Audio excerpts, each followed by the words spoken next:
Hello, everyone, and welcome to the second edition of the Taylor Talks podcast. I'm your host, Ryan Taylor, and today I've got another Ryan joining me. He's a current Super League halfback with Hull Kingston Rovers and also has played for Leigh Centurions, Huddersfield Giants, Toronto Wolfpack, and Scotland International, of course, as well. I'm delighted to say that the next guest is Ryan Brierley. Ryan, welcome to the show. Hey, mate, all right, all good. So, I've got to ask you, first of all, what's it like as a player in all this pandemic situation? Obviously, it's a lot different to what you're used to. So, what's it like in regards to training and obviously not doing much with ball work? So, what's it like for yourself at the minute?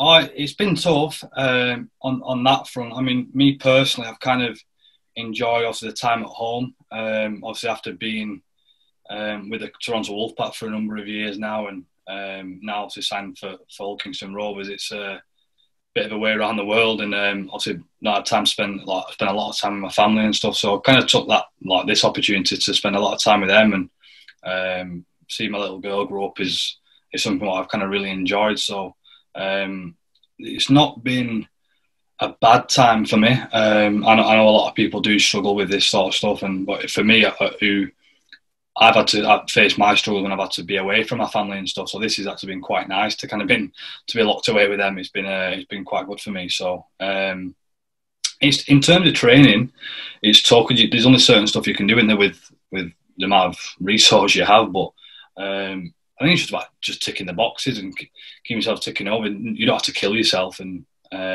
make it a real negative experience. I think if you just keep training as you would normally and just keep ticking yourself over, I think you'd be right. I mean, I was just on a session, and it's the first time I've been out with obviously another player, but also I met with Adam Hickson and Matty Russell from Toronto Wolfpack as well. So I had a bit of a running session with them, and it's just good to kind of meet different players and get out and just don't train on your own. Because as everyone knows, it's torture training on your own. So, but yeah, I'm mentally I'm okay. Physically, I'm feeling pretty good. So, yeah, it's the only negative side, obviously, you're not playing games, which is torture. You just want to play, don't you? So, that is an aspect of the game I am missing.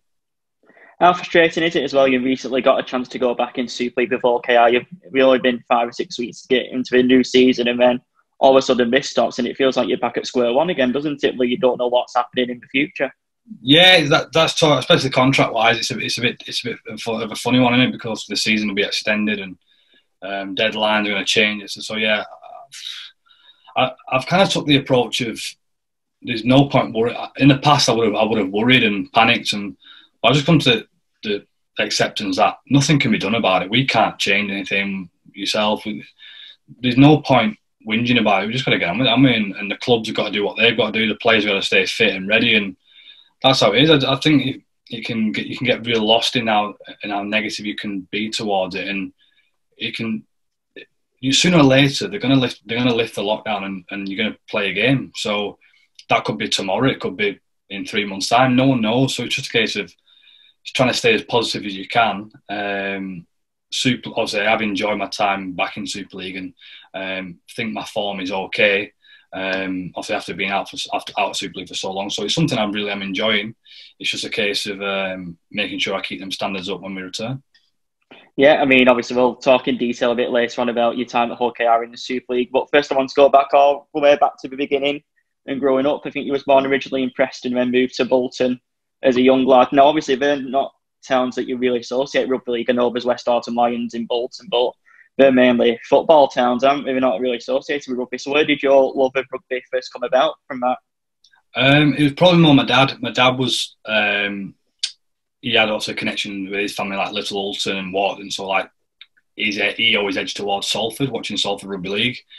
So even though we lived in Bolton, obviously him and his mates and his family members, they always used to take me to the Salford games, which was brilliant for me. And also as a football fan, I supported Preston, which I only went to watch Preston games when my uncle came over, and he was living in Jersey. Or still does live in Jersey, but so I only went to Preston when my uncle came over, like to visit, really. So it was more pretty much Salford every weekend. So obviously a massive Salford fan growing up.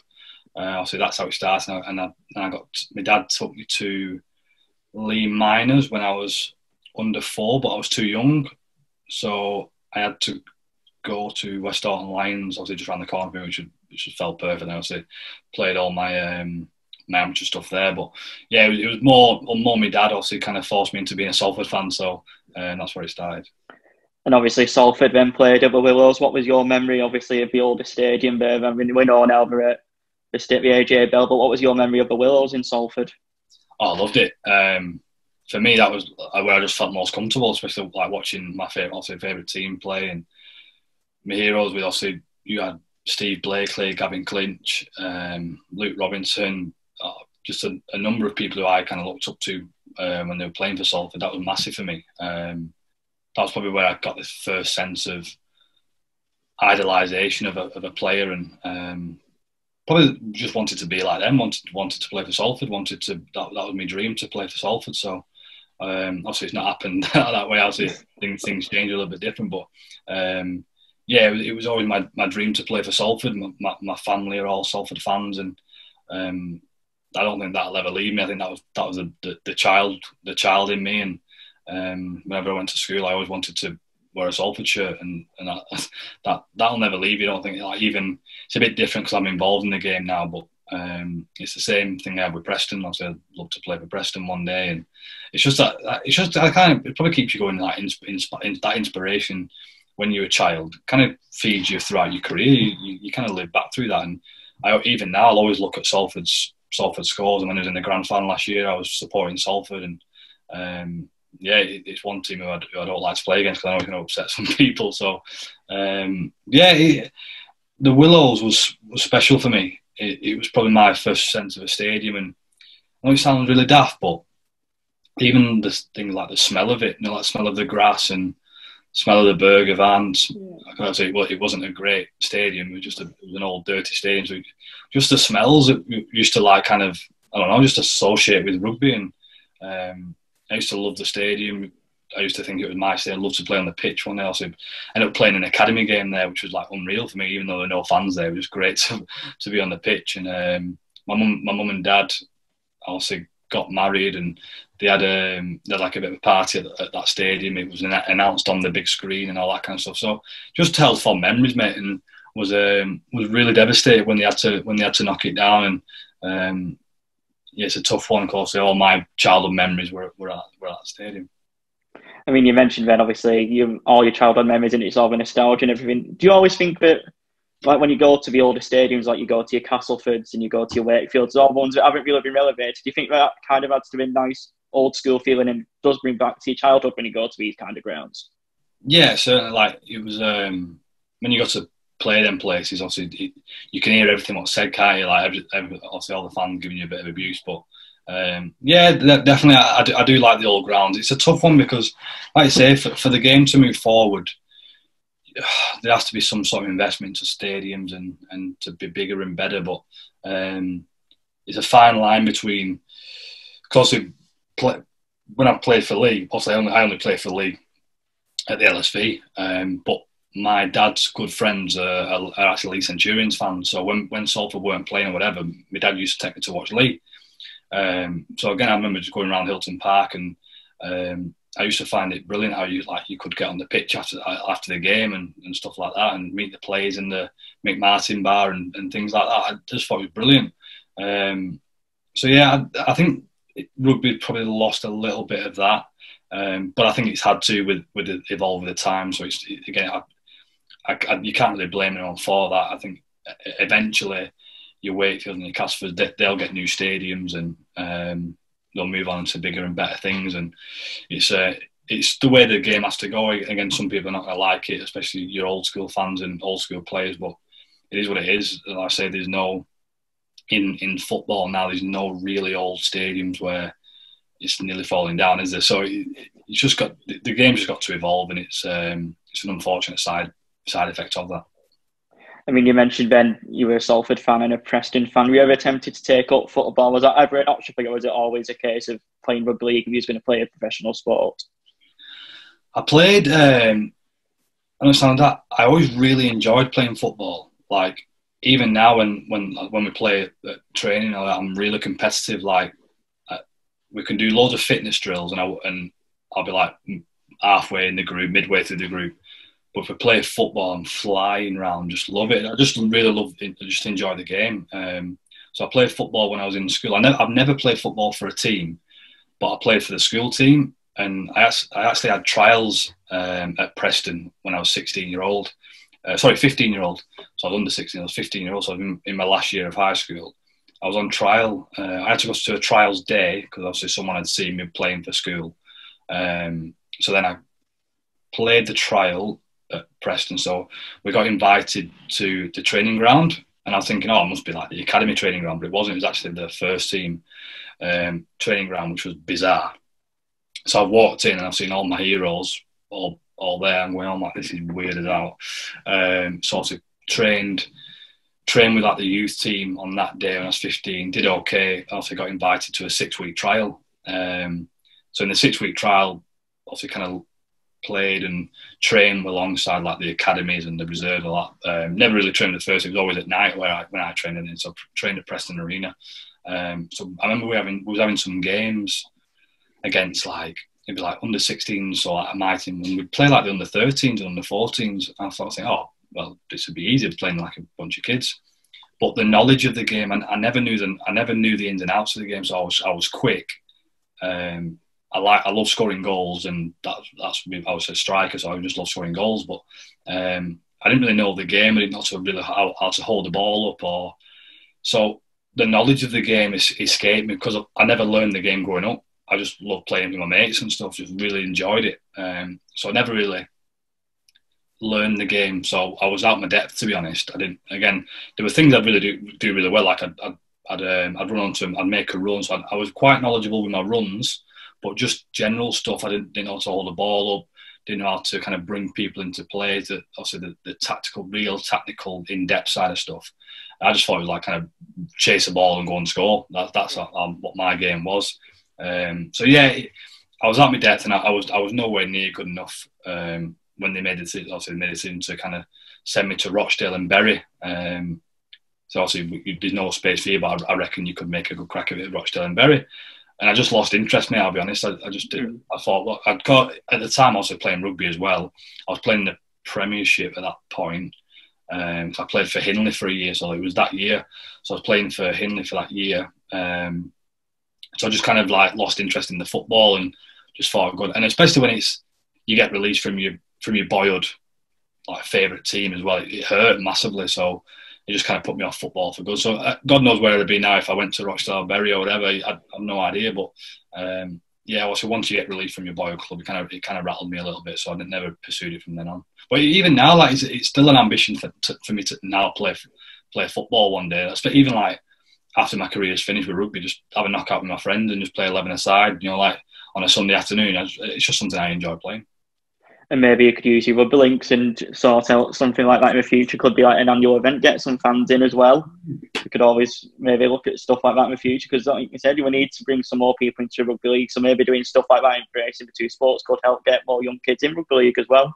Well, it's funny because obviously through my links of playing rugby and bits and bobs of doing different promotions here and there, I also ended up getting quite close friends with a couple of the Preston players, which is weird for me now. Having been friends with a player, it's bizarre, but I know possibly Paul Gallagher, Paul Huntington, I'll speak to Alan Brown a little bit, and we chat about rugby quite a bit and just bits of what we're doing, bits of what they're doing, and it's the same stuff. What happens in our sport happens in their sport, and it's just a case of we're all professional sportsmen, and we understand the sacrifices it takes to be that. So it's something what they'd always be interested. They always find it bizarre how we play so many games in a season, and it must take a toll on your body. But then you see some of the stuff they post, like I think Paul Gallagher posted his 5K time the other day, and it was like close to 19 minutes. I'm going, he's 35 as well, or 34. And gee, you're fit. They are fit in terms of running wise. They got some running legs on them. So yeah, there is potential there for cross cut with the friends I've made to kind of put something together. And it's something I ask them for advice all the time with regards to stuff and their sport and our sport. So possibly, yeah, I'd say I'm glad to have made the contacts I have done whilst also playing rugby league. So you mentioned obviously playing for West Orton Lions and then going to Hindley for a year. Was you always a halfback, or did you have any other positions when you were starting out in rugby? When I started out, when I was like under 6, under 7, I was actually a hooker. and then I realised it was in the middle of the field where I had to tackle all them big fellas, so I soon sat that off. Then moved to, I think it was more like watching Steve Blakely. I always wanted to play standoff, so I was always number 6 growing up. I wanted to be number 6 all the time. Wanted to be number 6, number 6, number 6. It was also, even through the academy, I was number 6, and it was only when I came to Leigh. Obviously, Martin Ridgey, he hated number 7, like he can't wear it. So I thought, all right, I fancy 7 then, and kind of 7's kind of stuck me ever since. But yeah, hooker for a little bit, and then either 6 or 7 after that. So you mentioned, obviously, you had your amateur club, and then Castleford Tigers came calling as an academy. What was that? Obviously, it's Leigh in Yorkshire. What was that decision like for you and your family to find out that you actually are going to be pursuing professional rugby league as a sport? Yeah, it was because all my friends had been signed up to scholarships and academies and all that kind of stuff at 16-year-old. That's why I went to the Prem, to kind of get noticed by more scouts, but it never happened. So all my friends at Hindley kind of got signed by Wigan and blah blah, and I went back to West Orton Lions for the under-17 season with Matty Pete, who's now coaching at Wigan, and what I'd done after that year, I'd compiled a load of DVDs what I had together from one of the lads' parents, put them all together and sent them to every club, every Super League club, every Championship club, every League One club. So I can imagine lastly copying these 8 DVDs 30 odd times. It took a couple of weeks. So anyway, so posted them off to every club, and Castleford Tigers were the only one to reply. They were the only ones who got back to me. So they said, "We'd like to come up and train for a little bit." I'm like, brilliant, sweet. So then obviously I was training a little bit with them in the pre-season, and then they offered me a pay-as-you-play deal. So I think it was like £30 a win, something like that. It wasn't much. So at the time I thought, wow, like being paid to play rugby, what better job would you ever want? And it's like, I say, maximum I could earn was like 30 quid that week if we won.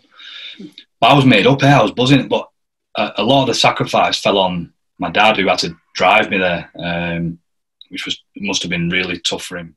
Also finishing work, he started work at like 7:30. He had to finish work at 5 to drive me to Castleford for 6:15, 6:30 or whatever. Then drive and watch me train and drive back. So, and I remember there was one time where he was dying with flu. He couldn't even breathe, couldn't eat, and he still took me. So I've got a lot of thank you from my dad for them early parts. And it ended up getting to about January. So I was in the pre-season, so I was ready to go and play my first friendly really for Castleford Tigers. And Matty Pete, my coach, he kind of recommended a few players of West Orton Lions to Wigan. So a few players of ours, I'd chat with Wigan, and so he recommended me as well. So I remember having a chat with John Pendlebury at Wigan in this time, and we had a chat, and obviously wanted me to sign for Wigan and play the part of the academy, and on the same kind of deal, like a pay-as-you-play type deal. So obviously my dad's eyes lit up. He was thinking, well, 10 minutes down the road, it's Wigan Warriors, obviously the biggest team in Super League at the time, and I just said no. I felt as if Wigan had given me the chance. Castleford had given me the chance originally. They offered me the deal first. I just felt like I was wanted a little bit more at Castleford, and just stayed loyal to them really, and that's how it. I don't know if it was the right decision or the wrong decision. I will never know that, but it was just something I was thinking about the day with Wigan and stuff. And yeah, looking back now, I had no idea if I made the right call or not. All my friends who went to Wigan at the time, they're not playing rugby anymore. So I could have fell out like that way, and no one ever knows. But yeah, I just felt like it's just the type of person. So I don't think I could have turned around to Castleford and say, actually, I don't actually want to go to. I'm actually going to go to Wigan instead. Like, I just don't think I could have done that. I don't think it has sat right with me. So I ended up staying playing to Castleford, and within 3 or 4 games, they offered me a 2-year deal with the academy. So obviously a much upgraded contract. So again, it made it worthwhile then, because at least I could pay my dad the petrol money and look after him that way. So again, that was fine. And halfway through that year, the next year, I got invited to go full time. So I trained full time for a bit with them, and then obviously once the game started with the academy, I also went back to the academy. I also trained with them and did a bit of reserves. So I think it was on the 20s at the time. It was on the cuff of the first team a little bit, and then for the last year of my contract, Ian Millward left Leigh and went to Castleford and just asked me about if I wanted to go dual reg with Leigh. I said 100%. It's 5 minutes away from my house. Playing men's rugby for the first time, and just jumped to the jumped at the chance of it. Obviously, I had the first year at Leigh on dual reg in 2012. And at the end of that year, Castleford offered me a contract to stay, like a full-time contract, because I was still only on an academy contract, so they offered me a full-time contract on really good money. I think they offered me like 19 grand or something, which was like good for me. And then I ended up, obviously Paul Rowley was my coach at Leigh at the time, obviously 2012, so at the end of that year, and he offered me 6 grand, and I stayed at Leigh. I just felt I enjoyed myself. The boys were brilliant. I was playing every week, and just felt like I looked at it round the corner from me, and just kind of stuck there ever since. So it kind of makes me laugh when people say, when I left for money and stuff, it's I actually turned down money to stay there in the first place. So yeah, and again, just didn't feel right that Leigh had given me the chance, and when Castleford didn't want me, I proved myself at Leigh for that year. I think I got nominated for like Young Player of the Year, something like that. So I just felt it wasn't right for me to turn me back on him. Yeah, you mentioned then obviously you went on dual reg in 2012. What was that step up like? First of all, how many weeks did it take for you to get from academy level to first team level in the championship? Because we all know the championship is a tough physical league, and you have to not go from Super League academy to playing against part-time men. What was that transition like for you? How long did it take for you to get back into the groove of things, so to speak? I wouldn't say the transition in terms of playing against men was tough. I actually quite enjoyed it, because obviously I always felt like I was quicker than most of them, so I never really got touched. But yeah, I always thought it'd be a big issue, but it never really was. I never really saw it like that. I just felt like I was just kind of playing and whatever. And it's not like I got tackled any harder, or I don't know. What I did notice is in the middle of that year, Leigh played Gateshead, or in like a Northern Rail Cup game or something like that, and Castleford's academy had an important game. So Castleford's under 20s had an important game. So they called me back for some reason. I can't really remember the reason, but they called me back for a reason, and I played. So I didn't play against Gateshead. They had our roles was fuming, so I took it back to play for Castleford for that one game. It was against Leeds reserves before our first team game, like a curtain raiser, and I just felt so much better and bigger than everybody else, which was weird. Like, it just felt like I was playing against kids, which was weird because I was a kid myself. It was bizarre, but that was the only difference I noticed it in terms of like level of quality and difference between anything. But when I actually was playing in championship against men, I never really felt like that. I never felt like I got hit any harder, or it was harder to play or anything. And yeah, I actually quite enjoyed it because it was playing against people who I kind of watched on telly for a couple of years. And the only team who I thought was different was Featherstone at them years. When you play there, that more the crowd and the atmosphere was just different. That was the first time I probably ever felt the difference in when I was playing Featherstone, especially away. But other than that, there was no real difference in my opinion. You mentioned the Northern Rail Cup, which is a cup that holds a lot of fond memories to Leigh fans. What were your thoughts on the Northern Rail Cup and that competition? I loved it. Yeah, it was. When I first came to Leigh, it was they still had the final at Blackpool. That's what I saw. I've always been a bit weird, like in terms of I just want to play like in good stadiums and with loads of fans there. So when I used to watch the Northern Rail Cup, it was always on Sky, and it was just like a big occasion for me. Also watching Salford win a couple of Northern Rail Cups as well. I always wanted to win that cup. So that was massive for me. So then I was when in 2013 when it got moved to Halifax, I was a bit gutted actually that it was being moved to just a stadium I kind of play at anyway. So it wasn't really a special occasion. But then also when I got there to the actual stadium, couldn't believe it. It was absolute madness. All my family being there behind the sticks, and when we would come out for warm up, it was just electric, just like. Couldn't hear myself thinking, like, biggest crowd I'd ever played in front of at that time. So it was just massive. It was just good to kind of, not that my hard work had paid off, but there was just some reward for it. And obviously we got the win, which was a massive thing. So that was my first ever like win of a trophy or win of a final. So, but yeah, brilliant memories of the Northern Rail Cup, and something what I believe should be a part of the championship calendar for many years to come. But again, I'm not in the powers that be, and not my decision, unfortunately. And then you mentioned then winning a cup with Leigh. Do you think that kind of helped spur confidence on? Because it felt that year on year, Leigh were getting better and better. Obviously, in 2014, Leigh were getting better. 2015. Do you think having like kind of the same group of players who all grew up together, do you think that kind of helped winning that first trophy together?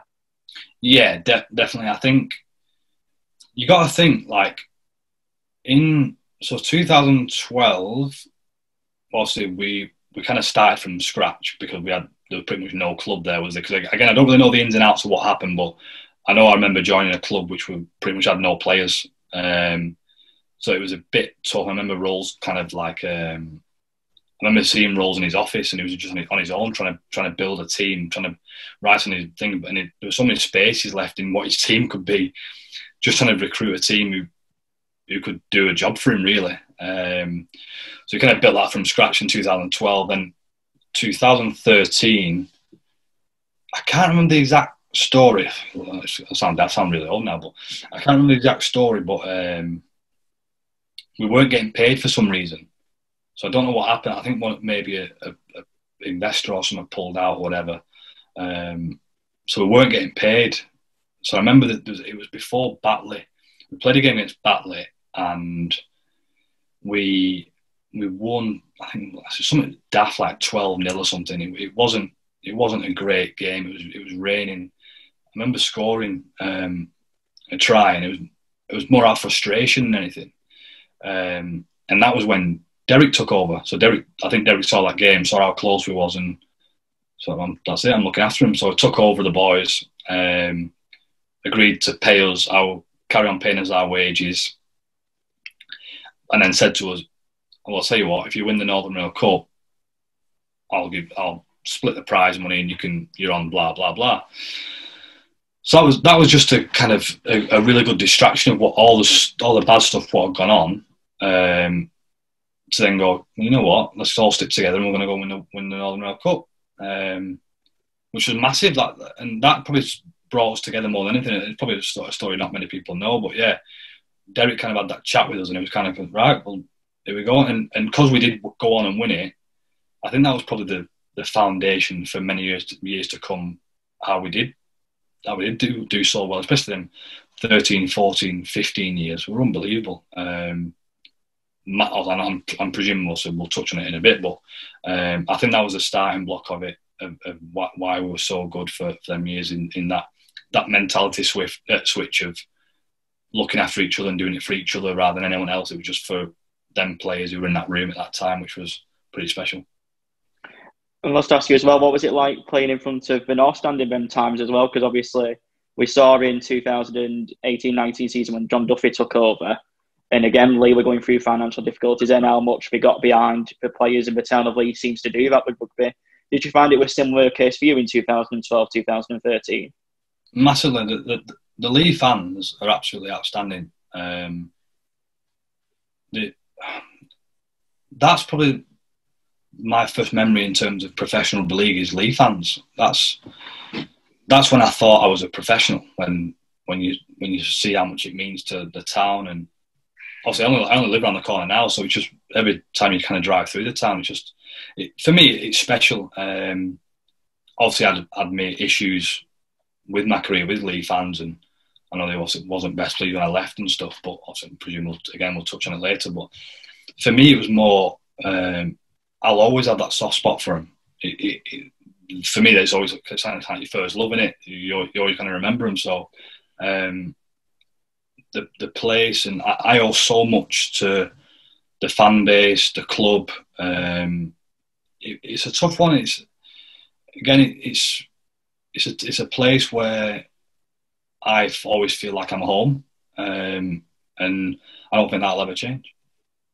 So we'll go into 2014 now, and I think this is kind of a year where all the Rugby League world were kind of taking notice of Leigh, especially when we played Leeds in the quarterfinals of the Challenge Cup at Headingley. What were your memories of, first of all, that season? Because we think we went top and won the grand final again at Headingley against Featherstone. Yeah. What were your thoughts, first of all, on that Challenge Cup run and then getting to play against players like Peacock, Sinfield and all them, especially as a young player as well? Was that kind of like a fantastic memory as well? Obviously, the result didn't go Leigh's way, but was that something you look back on with fondness? I think that year, in particular, 2014, was probably my favourite year playing rugby, and we were still part time. So we were still part time. I was actually speaking to Riddy about this a couple of weeks ago, and we're saying like the team kind of picked itself every week. There were no real ums and ahs about selection. You knew you were playing every week because you were playing that well, and this is going to come across cocky and arrogant, but it wasn't. It was just a feeling you had that year no one was ever going to beat us. It was so bizarre, the feeling of it. It was like, I don't think anyone can beat us. We're going to games, and Featherstone away, Batley at Halifax away. I remember we was against Halifax, and I think it was 24-0 down at half time. And I think in the change room, people were laughing and joking, like, oh, like, come on, we're actually best start trying. It was so bizarre. It was just the confidence we had that we couldn't get beat. And I think anyone in that league will tell you there was a cockiness and arrogance from us that we just felt was better than everyone else. And I don't think that's through bullying people or anything like that. I think some of the tries we scored that year was unbelievable. Like, the amount of skill level, which was, and this was all down to roles. He's changed the way we played over a number of years. Then 14 and 15 obviously all clicked, and we just in rugby league we normally play where you go safe, then you might have a bit of a play, a bit of a shift, then kind of set up and kit. And it's the same now. Every team kind of does it now.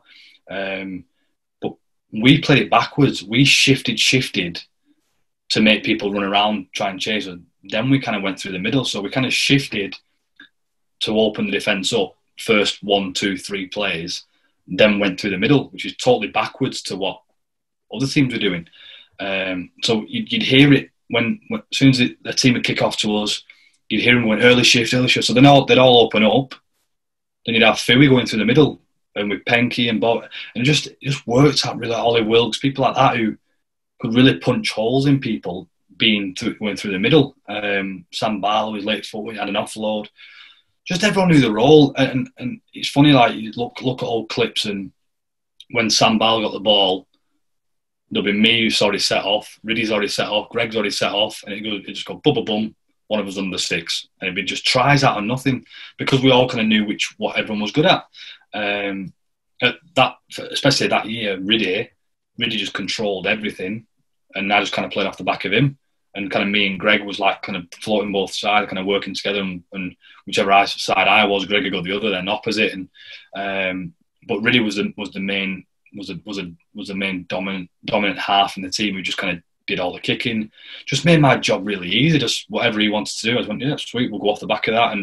And everyone knew the role. Everyone was understanding of the role. And even now, I was speaking to Rolls the other day, and I was talking about it, and we're saying you could name the 17, like, it was so set in stone every single week.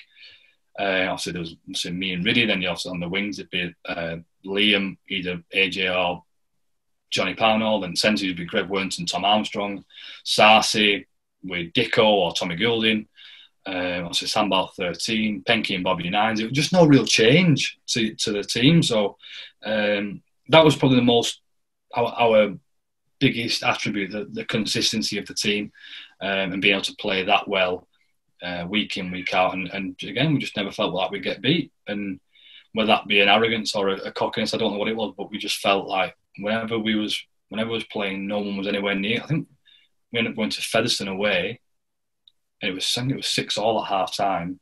We ended up winning like 40 points to 6 or something. I'm like, no one goes to Featherstone away and does that to them. No one. So it was just a special year. I mean, and then we went to Leeds in the quarter final. Quarter-final, yeah. And I'd played against Leeds a couple of years before. We played them in 2012, didn't we, in the cup? But I kind of came off the bench, so I didn't really get the full experience of it. And also, my hero growing up was Danny Maguire, so I was like looking forward to playing against Danny Maguire. I thought, this is brilliant, like kind of all my dreams come true, playing against my hero, blah blah. And he actually got injured in the team run, so he never ended up playing. But I remember going to the game, and again, felt like we weren't going to get beat. Like surprisingly, when we obviously after the game was all gutted in the changing rooms. Not because we'd lost, we just felt like we should have won. Like that's how just cocky and arrogant we were. I remember speaking with the boys, like saying, "We'll be back here at the end of the year, and we'll win the league." And that it wasn't a case of a big rallying call, just a case of that's what we're going to do. And obviously, so that happened, and we left the Headingley Stadium, went on a massive run again, and obviously ended up in the grand final. And I never had one doubt of we're going to lose the game. It was just, even I think running out for the warm up at Headingley, the fans were behind the seat were packed. I just came out doing my kicking and stuff, and the roar and the emotion. I thought there's no chance we're going to get beat. Like it never even crossed my mind. Even in the game, and I think they dragged it a little bit close, and again never thought anything of it. And unfortunately, my nan passed away in that year. So I had a kind of couple of tough periods within the year. I think we played Dewsbury away the day after she died. So I think she died on the Saturday, and I played Dewsbury away on the Sunday. And the first half, I threw an intercept, and they scored off it. And then I got knocked out by Matthew Haggerty. He hit me off the ball. He got sent off. I remember saying at half time to Rolls, I think I was saying, I can't go out and play anymore. My head's gone. I'm gone here. Like, all I could think about was my nan, and I shouldn't be playing. And of course, my nan for me was like my biggest hero and my biggest fan. And just the connection I had with my nana was something special. And I just felt like it wasn't right. She wasn't there to watch the game, and I just didn't want to play that second half at all. And Rolls convinced me to go out and play. Ended up scoring a couple of tries, turned the game around, and it probably the best thing I've ever done. It kind of got mentioned on Twitter the other day, actually, me scoring a try against Dewsbury, and that was the day. So kind of brought some good memories, actually. So a lot of things had happened in that year. And I think I scored the last try at Headingley in the grand final. And it just kind of a massive kind of sense of relief. So even though there was a confidence that we weren't going to get beat, it was actually, thank God it's actually done, and we actually did win it. And this is probably the one thing I do regret from the day, is not celebrating how I should have done. Like, I remember stepping up to the podium and getting the trophy and just like kind of kissed it. And because I just thought, oh, well, it's fine, we'll win another one. I've still never had a picture with the trophy, because I didn't really, I just thought it'd happen every year. I just think, oh, that's what rugby is. All I've known is, for me, rugby is at Leigh. Fans love me. We win every week, and now we won the league, and I've got a trophy. So this is what it's like every year. So I never thought it would change. And I actually got drug tested after the game, so I didn't celebrate with my teammates. I had to go straight off into a different changing room to obviously do the test. Obviously, as you know, after a game, I couldn't do the test whatsoever. I was struggling. So it took me about 2.5 hours to do this test. So I did do this test, and obviously Sam Barlow drove me home. Because I drank that much water, I had to keep going every 2 minutes in the car. I'd pull over on the motorway. It was an absolute nightmare. But yeah, just missed out on all the celebration. I remember going back to the Hilton Park pub where my dad was. I got there, and obviously I'd been drug tested, missed that celebration, so I was kind of a bit down. A couple of fans watching the game, so I know it sounds really daft and mad, but I went to the bar and got a glass of Coke and a bag of crisps and just sat down in front of the TV and just watched the game back on my own.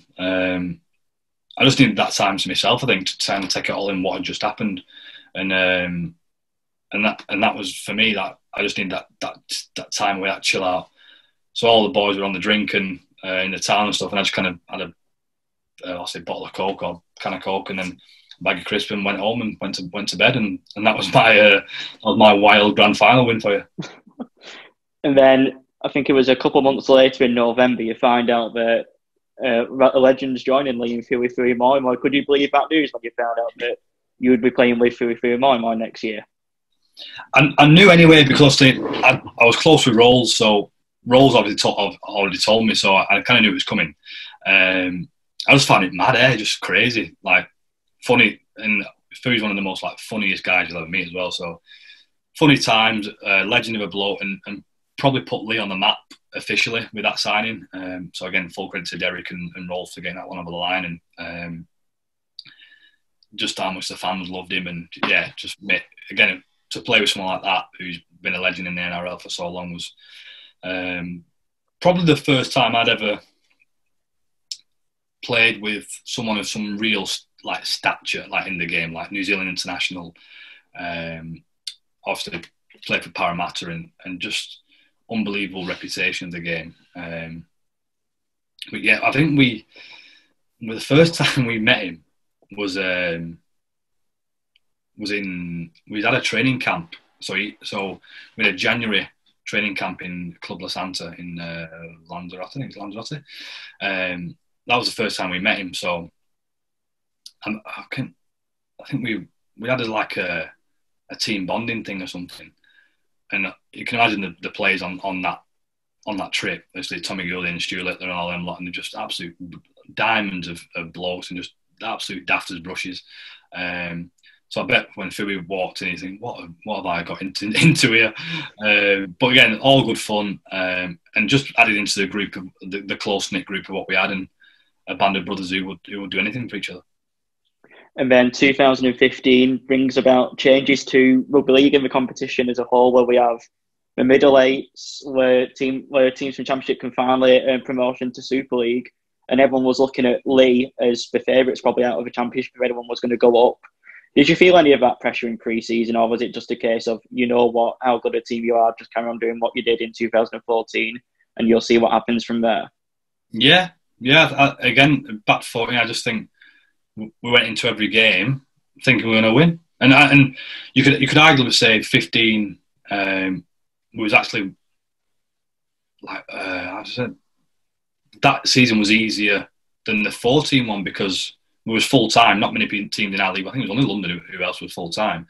But we're just smashing everyone. Yeah, we just again same thing. We never thought we'd get beat. Everything was fine. It was just a case of get to the middle eights and win, and we go up. And no one ever thought any different. It wasn't even a big thing. Wasn't even like a big story. It was just a case of we're going to do this, and we're going to go and win, and we're going to be in Super League. And for me, to be in Super League with Leigh was my dream scenario. That's what I wanted to do. I wanted to be part of a Leigh Centurion team in Super League and to live my dream as a Super League player. So I never looked at any different. So the train for me, it was the first time I was ever a full-time player in that year. Loved it, going to work and training. I thought, how good's this? Like, as a job, I'd wake up and go training, and I'm a rugby player. So yeah, I loved every minute of it. Until obviously I'm sure you're going to touch on it now, but the middle eights was just an absolute disaster for us. Yeah, crazy. I mean, before I mention middle eights, must again mention a competition which seems to have fared really well over the years with Challenge Cup. First of all, maybe a dream game for you. You got Salford at Leigh Sports Village. What was that like to play against the club that you supported as a boy? Yeah, bizarre. Yeah, it was bizarre. Also, a lot of my family members were in the Salford end at the time. But it's weird when you're playing, you're just in that zone of, you don't really realise who it is, and you're just playing. So the Salford fans have always been good to me as well, so they kind of clapped me and was always respectful and stuff. So it was nice. It was also, you always kind of say, don't you, if you score against me, you're not going to celebrate. I think when I scored, I threw the ball in the stand, kicked the board, and just emotion overrides you, and you kind of forget about what you kind of said. But yeah, dream come true to play against them and score against them was special. And even though it kind of annoyed my dad, it was a really good day for me and the family. And then, like you said, you played Wakefield away then after that, and it was a game that was recently put on social media for people to watch the highlights. And in the first half, it looked like Wakefield overpowered Leigh, and then in the second half, it all started clicking. Then what did Paul Rowley say to you at half-time in that Wakefield game? Well, I remember, and that was probably one of the only times in the year where I felt like, wow, like, God, we're actually not as good as we thought we are, like, especially at half-time. What? But when I think Rolls actually broke it down and said, I think the only time we'd been in their half, we'd actually scored a try. And he said, we've actually not even thrown anything at them. And we hadn't. The way we practiced, it's all went out the window, was doing stuff we'd never done. So he's saying, if you do the stuff you practice, you won't have a problem. And there were no bollockings, no grief, or in case of just do. I remember. I can't remember who said it on BBC. I remember watching the game back on BBC, and they'd actually pulled up highlights of me walking into the changing room and like singing at the camera with me and Ben Reynolds singing at the camera. And it said, overconfident Leigh, cocky Leigh or something. I'm thinking, this is when I watched the game back.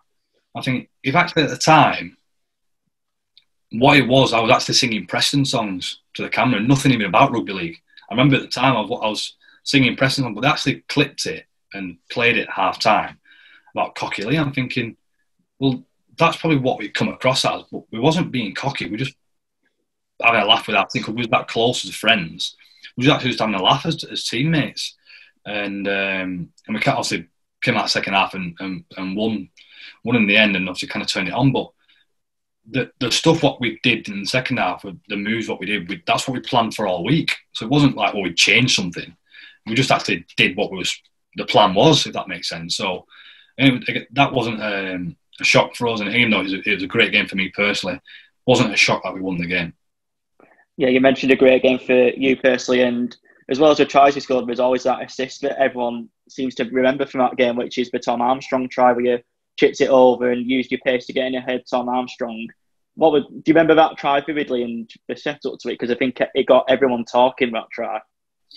Yeah, I remember getting the ball, because also Riddy always used to do the kicking, so the ball used to go, because 9 times out of 10 go to Riddy. But I think they started putting a bit of pressure on Riddy. So I can't remember what the call was, but Bob wanted to give it to me. So I was like, yeah, it's fine. So he gave it to me, and I was thinking, well, I'm going to get loads of pressure here. Cause I remember seeing Paul McShane at A, and he was really big on kick pressure. So he passed the ball to me, I'm thinking, right, I need to get rid of this quick, because he's going to come. And as I got the ball, it just felt like there was no one near me. I'm thinking, so I took a few more steps to think, right, where am I going to kick this ball? And again, no one came near me. Everyone just kind of stopped. So I thought, well, even if I chip over and it goes wrong, no one's actually moving. So it might bounce back over there or whatever, but there's going to be a bit of a scramble for it somewhere or whatever. So then I saw Tim Smith kind of come like in my peripheral, he kind of read what I was going to do. So he's read the chip, but I'd already committed to the chip then. So I thought, I'm going to chip it and see what happens. I already committed to it, so I've chipped it over, and as it was bouncing, as it's going to hit the floor, I gambled on which way it would bounce. So I actually, it's hard to watch it back, but I gambled and just hoped it would kick left a little bit. So I kind of veer left into it, and unfortunately, it just goes straight into my hands. And obviously give it to Tom, and obviously he does the rest. But so it was a mixture of a bit of opportunity that no one's putting any pressure on me. So I'm gonna back myself and try and chip it over, and definitely the look of the bouncing. Again, it's not like I knew it was going to bounce left. It could have bounced right, but I just took a gamble it was going to go left. Unfortunately, it paid off. Yeah, but again, probably a real important time of the game to come up with something like that. And luckily enough, I got the right balance, and luckily enough, Tom was on my left as well to push and finish the try like he did. And then from the draws made afterwards, and you find out that you've got one of the big boys with Warrington Wolves away, which, funnily enough, is quite a controversial draw, seen as a couple of days before Mickey Higham joins the club from Warrington. How much did you use much of Mickey's advice on how to play Warrington before the game at the Hollywell Jones? No, not really, because we had our kind of already had our sense of style of play anyway, and Mickey is too professional to start bagging his ex-teammate. He wouldn't dare do it. So he gave me a little few tips on which players would pressure me and stuff, and just watch out for this, blah blah. So that was really good. But we knew Mickey was never going to play in the game, but I think the social media and all that kind of made it look like, I think they announced him in the squad or whatever, made it look like he was going to play just to kind of wind everyone up, really. And again, that's the type of team it was. That time we kind of got under everyone's skin and just annoyed everyone. So, but yeah, it wasn't. I sound really daft, but for us, it wasn't a big game. Like the quarter final of the Champions Cup was a big game, but the fact it was Warrington, one of the most successful teams in Super League, it was just, for us, it was just another game. Rock up, and it was probably only myself personally, probably only after I went out for the warm and saw 6,000 fans behind the sticks, realised how special it was. And again, a great game to be a part of, and one we was gutted we fell short of. I think for me personally, it was a great game for me. I also scored a couple of tries and set a couple up. And from a personal point of view, it was a great day to be involved in. But as a team, we didn't get the job done, and to come so close again to a semi-final for this club was desperately heartbreaking. Yeah. And you mentioned obviously then having 6,000 Leigh fans behind the sticks. How much did that help, especially when you were getting into the game and you just was winning at half time? How much to help having the Leigh fans behind you at that point? Just felt like we'd give them what they deserve. Do you mean like they've come out in the numbers of supporters, and this is that, and we played exactly how we played. We didn't change. Like, it wasn't like the Wakefield game where we kind of went in it. We played the way we play, and unfortunately for us, that second half, we knew what was going to come at us. That they're going to be fast dummy half and quick off the floor, and we're going to go. And probably the Super League speed got us, and we managed to claw a little bit back in late in the second half. I remember we made a break late on in the game, and it would have drew the game. I think Greg Worthington kind of made a half break, and I was on his inside. Greg Riddy all ready to go under the post.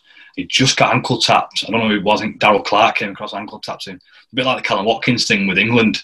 That to draw the game. Unfortunately, it wasn't meant to be. But it was a game where we was really proud of ourselves, because we did what we said we were going to do, which was pleasing, but just came up short against the better team. Just quickly before I mention middle eights, I must ask your thoughts on what the Summer Bash at Blackpool was like being that year in 2015, because it was a very fiery game against Featherstone, wasn't it, that day? I'm going to be honest, it was one of the most boring games I've ever been involved in, because every minute of the game was just a flare up of something, like something and nothing as well. Like I might have took like a bit of a bang in the face, but it was just, for me, it was really boring. The only positive out of the game was Mickey Highams obviously return. He scored a try, which was brilliant for him in front of the Leigh fans, which was outstanding for him. So that was the only positive I can kind of get from the game. I found it a really boring game to be involved in. There was no rhythm to the game. I ended up getting poked in the eye or something, so my eye was all swollen up. So, but yeah, it was feisty. I think teams tried to start doing that with us as well, because also skill-wise we're kind of on a different level. So they just tried to drag us down a little bit, and we kind of got sucked in on that day. Yeah, so it wasn't a game where I'll remember fondly. So then we do get to the middle eights. Leigh obviously finishing top of the championship means we had more home games than we did away. And the first game was your future club, Hull KR, at home. Turned on the style in the first half, but then opposite to the Wakefield game, it all went wrong in the second half. What were your memories on that first game against Hull KR, and subsequently what happened afterwards in their middle eights? I think that game was probably the start of a decline for me out of the club as well. That obviously I'm going to say that now. So to lose that game after being so comfortable raised alarm bells for me. And when people say about this situation, I believe if we win that game, I think we go up. It's Super League, not a problem. I think we win every game, not a problem. Or win enough games to get promoted. The fact we lost the game was massive, and that's because it just took the air out of us massively. Like, it was like a kick in the teeth for it. Because we were so comfortable. Like, that should have been our first win, and that was it. But I remember just going into the playoffs, because we were kind of hot favourites with everybody. I remember a lot of players start getting mentioned in terms of who we're going to sign for next year. So there was like a bit of an undercurrent of a bit of a disgruntled, especially from my point of view, disgruntled of which players were coming in. So I'm there thinking, obviously, and through the boys thinking, well, this was no fault of anyone. Because this is what happens when you're a successful team. You do get linked to better players. But from my point of view, I was thinking, oh my God, like, doing all this and I'm going to get kind of sacked off and another player's going to come in and take my Super League dream away from me. So everyone had a desperate point to prove in that game. I felt that anyway. From my opinion, I felt like everyone tried extra hard, which is probably why we kind of went ahead so easily in that first half, because everyone was on fire. Everyone running harder, tackling. It was just a different feel. And obviously we come up short in the end. Had no gas in the end, which was bizarre. I think we ended up playing maybe possibly Wakefield the week after and got beat by a point. And I just think that Hull Kingston just knocked the stuffing out of us because everyone had put so much energy into that first bit. And I'd always say the success of the club during them years was actually the downfall of it in the middle eights, because everyone wanted to sign for Leigh. Every good player wanted to sign for Leigh. They knew Derek was loaded, so they wanted to take Derek's money off him. So I just think it was just a victim of circumstance. The club couldn't have done any more. Like, we wanted to be a Super League club. Derek was backing us 100%. Rolls was also a great coach. The players were in the best form of their life. I'd say, if anything, the club probably wanted it too much, which then created an aura and a reputation around us, and probably an attraction behind us. We're getting great crowds every week, probably creating and a bit of probably like a conspiracy that we didn't want to go up. I think we wanted to go up too much. Personal opinion, I'm sure Riddy and they'll have different opinions on it, but from my opinion, I felt we probably wanted it too much. And like you said, then it created a bit of a negative mentality, because you was losing games against Halifax and Bradford, who you were beating in the Championship relatively easily as well. Do you think that you were just all kind of ready at that point for middle eights to finish and start afresh for next year? I won't say start afresh for next year, but what I would say was mentally drained. And you got to think, we'd played in some huge games that year. Huge game. We'd already beaten 2 Super League teams. We beat Salford, we beat Wakefield, and we went to Warrington, should have beat them. So I just think the mental drain caught up with us, and then we spent more energy mentally to win that first game and was on track to then flip and get beat and to be so mentally broken by it. I just think we wanted it a bit too much. Yeah, and probably the more we obviously got beat and lose close games, the more frustration built up, and then you start getting annoyed with each other and annoyed with people. And I remember me falling out with Rolls a few times. You just want to win. You're trying to find any way you can to win, because I wanted to go up. I wanted Leigh Centurion to be successful. Do you think sometimes as well, like obviously in the Championship you'd had a comfortable lead and you'd think, right, you've won the game. Do you think sometimes thinking that you're in too much comfortable kind of like has a negative effect as well, especially against a team that's week in, week out playing in Super League as well? I think we didn't know how to close the game out. So, for example, if we were winning 60-0, we wanted to win 80-0. We were winning 80-0, we wanted to win 100-0. Like, there were no filter from us. There were no like, right, now we've won, we're going to start closing the game out. No chance. That wasn't us. We just, and even if we were losing by 60, we'd still play the same way. So probably that a little bit of that kind of crept up on it. I remember teams coming in the middle eights and playing really boring against us, and absolutely bored us to death. I think Wakefield won I think they win like 9-8 or something, a low-scoring game or whatever it was. And I think they kicked like 4 or 5 penalty goals. Just took the sting out of us, took the momentum out of our play, just bored us to death. So possibly, yeah, possibly. And then obviously that season finishes and it's not the end that everybody wants. But Derek, like you said, he still puts his money in and signs some more high-profile players. Harrison Hansen, Corey Patterson joined the club. One player I must ask you about who did join and wasn't at Leigh for very long was Rangi Chase. What was your memories of training and playing with Rangi at Leigh? Obviously, I'd play with him at Castleford. So I know I knew Rangi's talents. And they were, you could say, one of the most talented players to ever play the game, 100%. I just felt when he came to Leigh, he would have been on really good money, like really high money. And me and Riddy as a partnership was so good. Like, I don't think anyone could ever doubt me and Riddy's partnership. So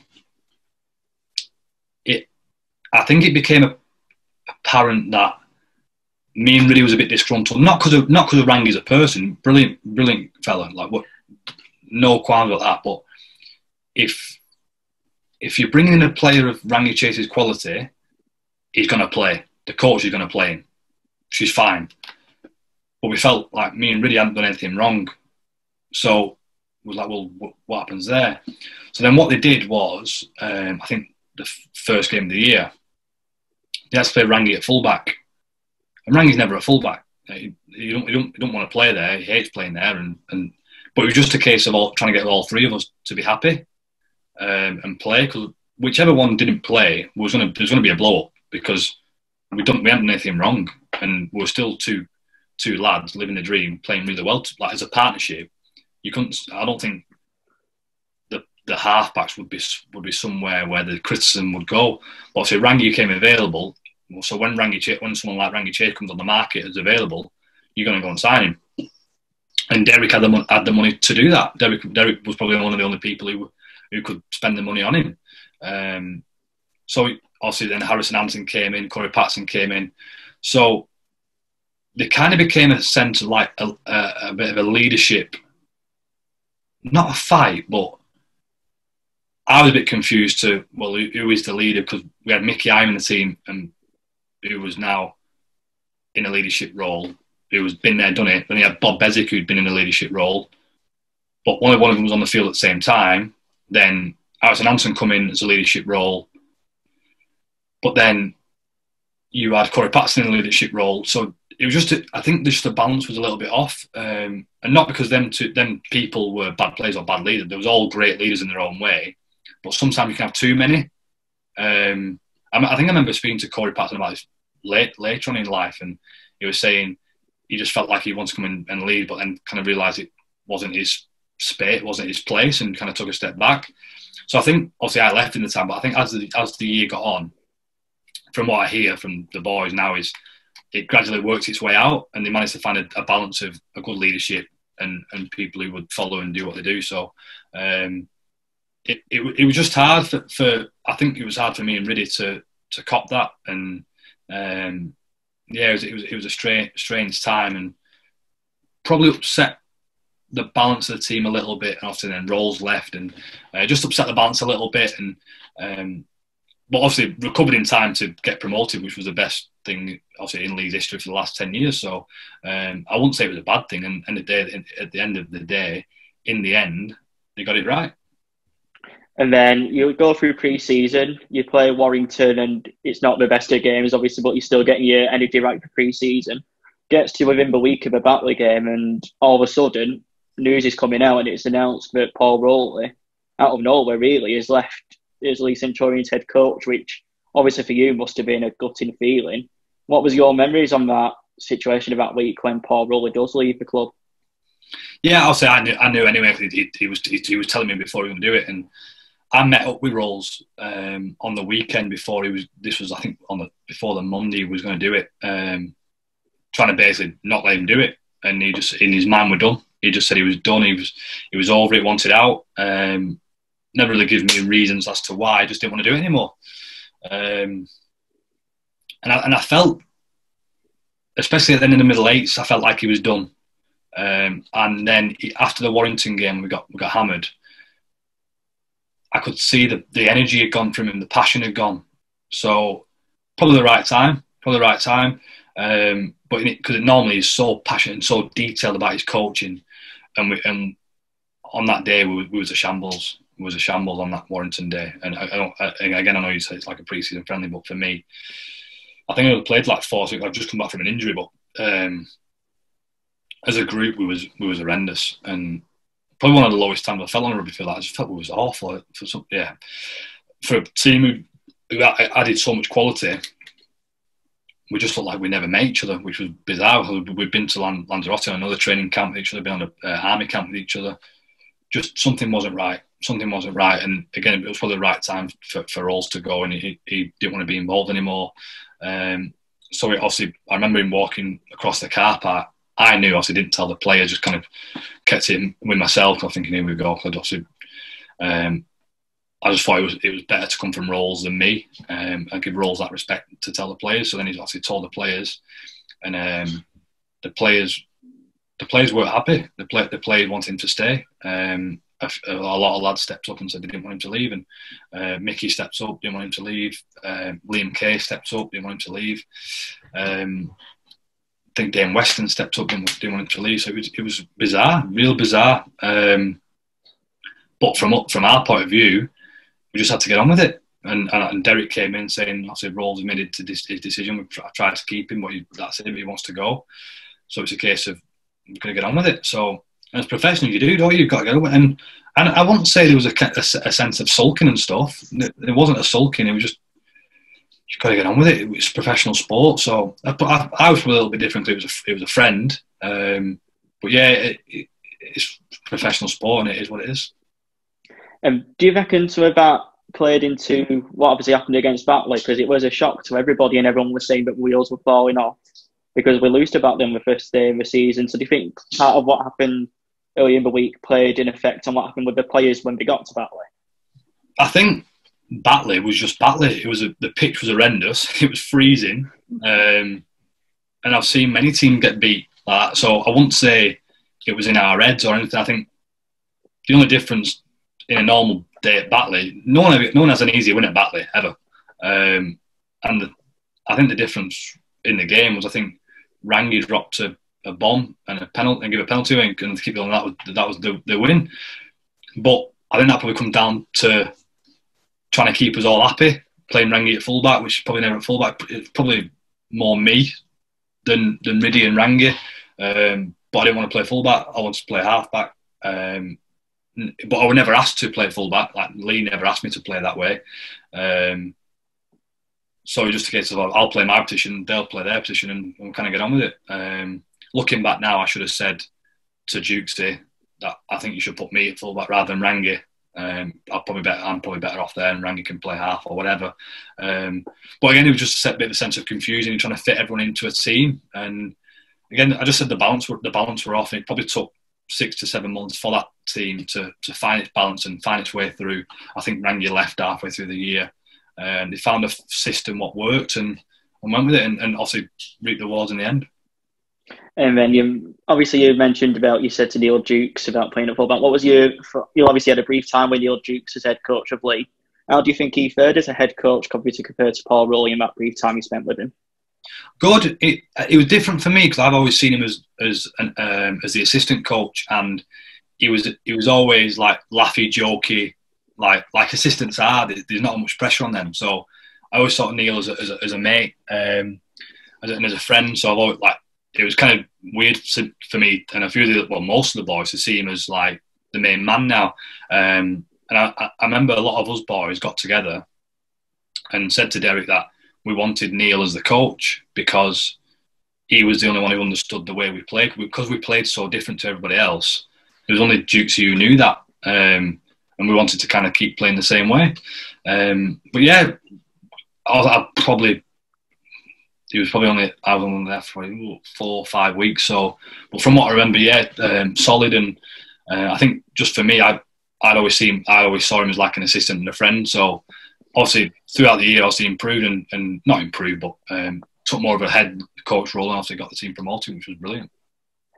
So then he gets to the Bradford game, you score 2, which gets you on to 5th on the all-time scorers list, which must have been a proud moment for you at that moment. But then after that, all of a sudden, there's more talks of your future coming out. And I think someone said there was a clause in your contract that if Paul Rowley left, you would leave too. Was that true? I mean, we'll talk about it now. What was your story on your decision to leave Leigh and ultimately sign for Huddersfield Giants?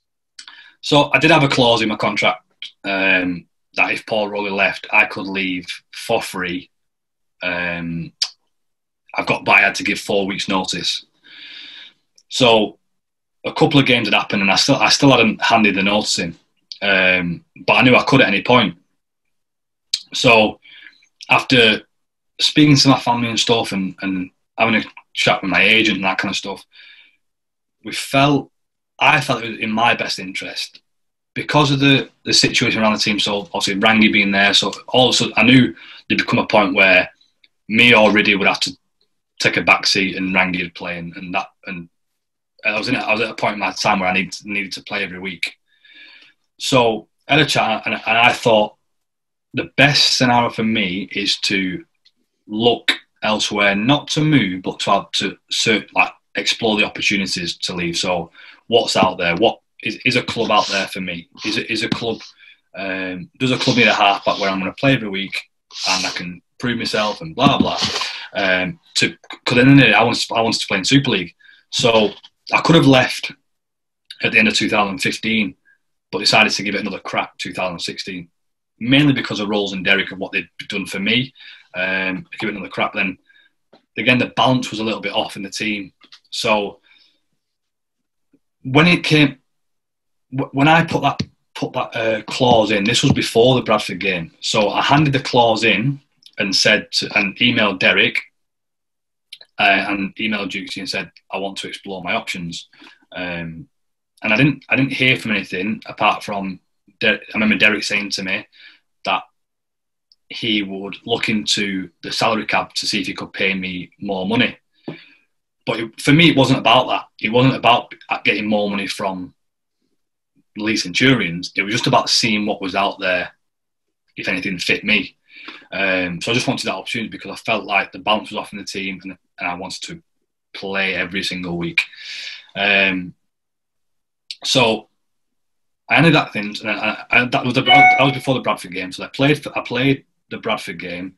Obviously, played really well. So no one can really have a go at me for not performing for Leigh.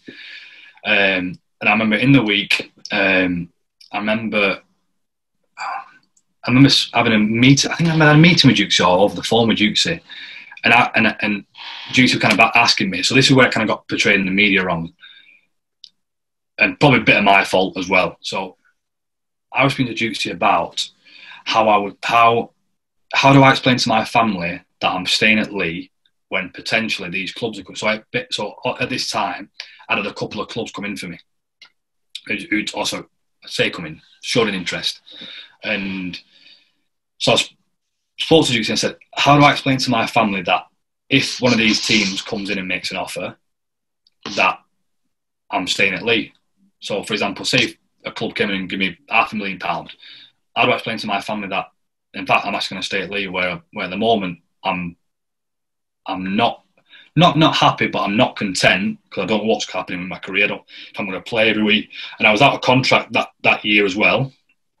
So I'm like, I might not play every week, and at the end of the year I'm out of contract, and I'm going to fight. I can't get a club anyway.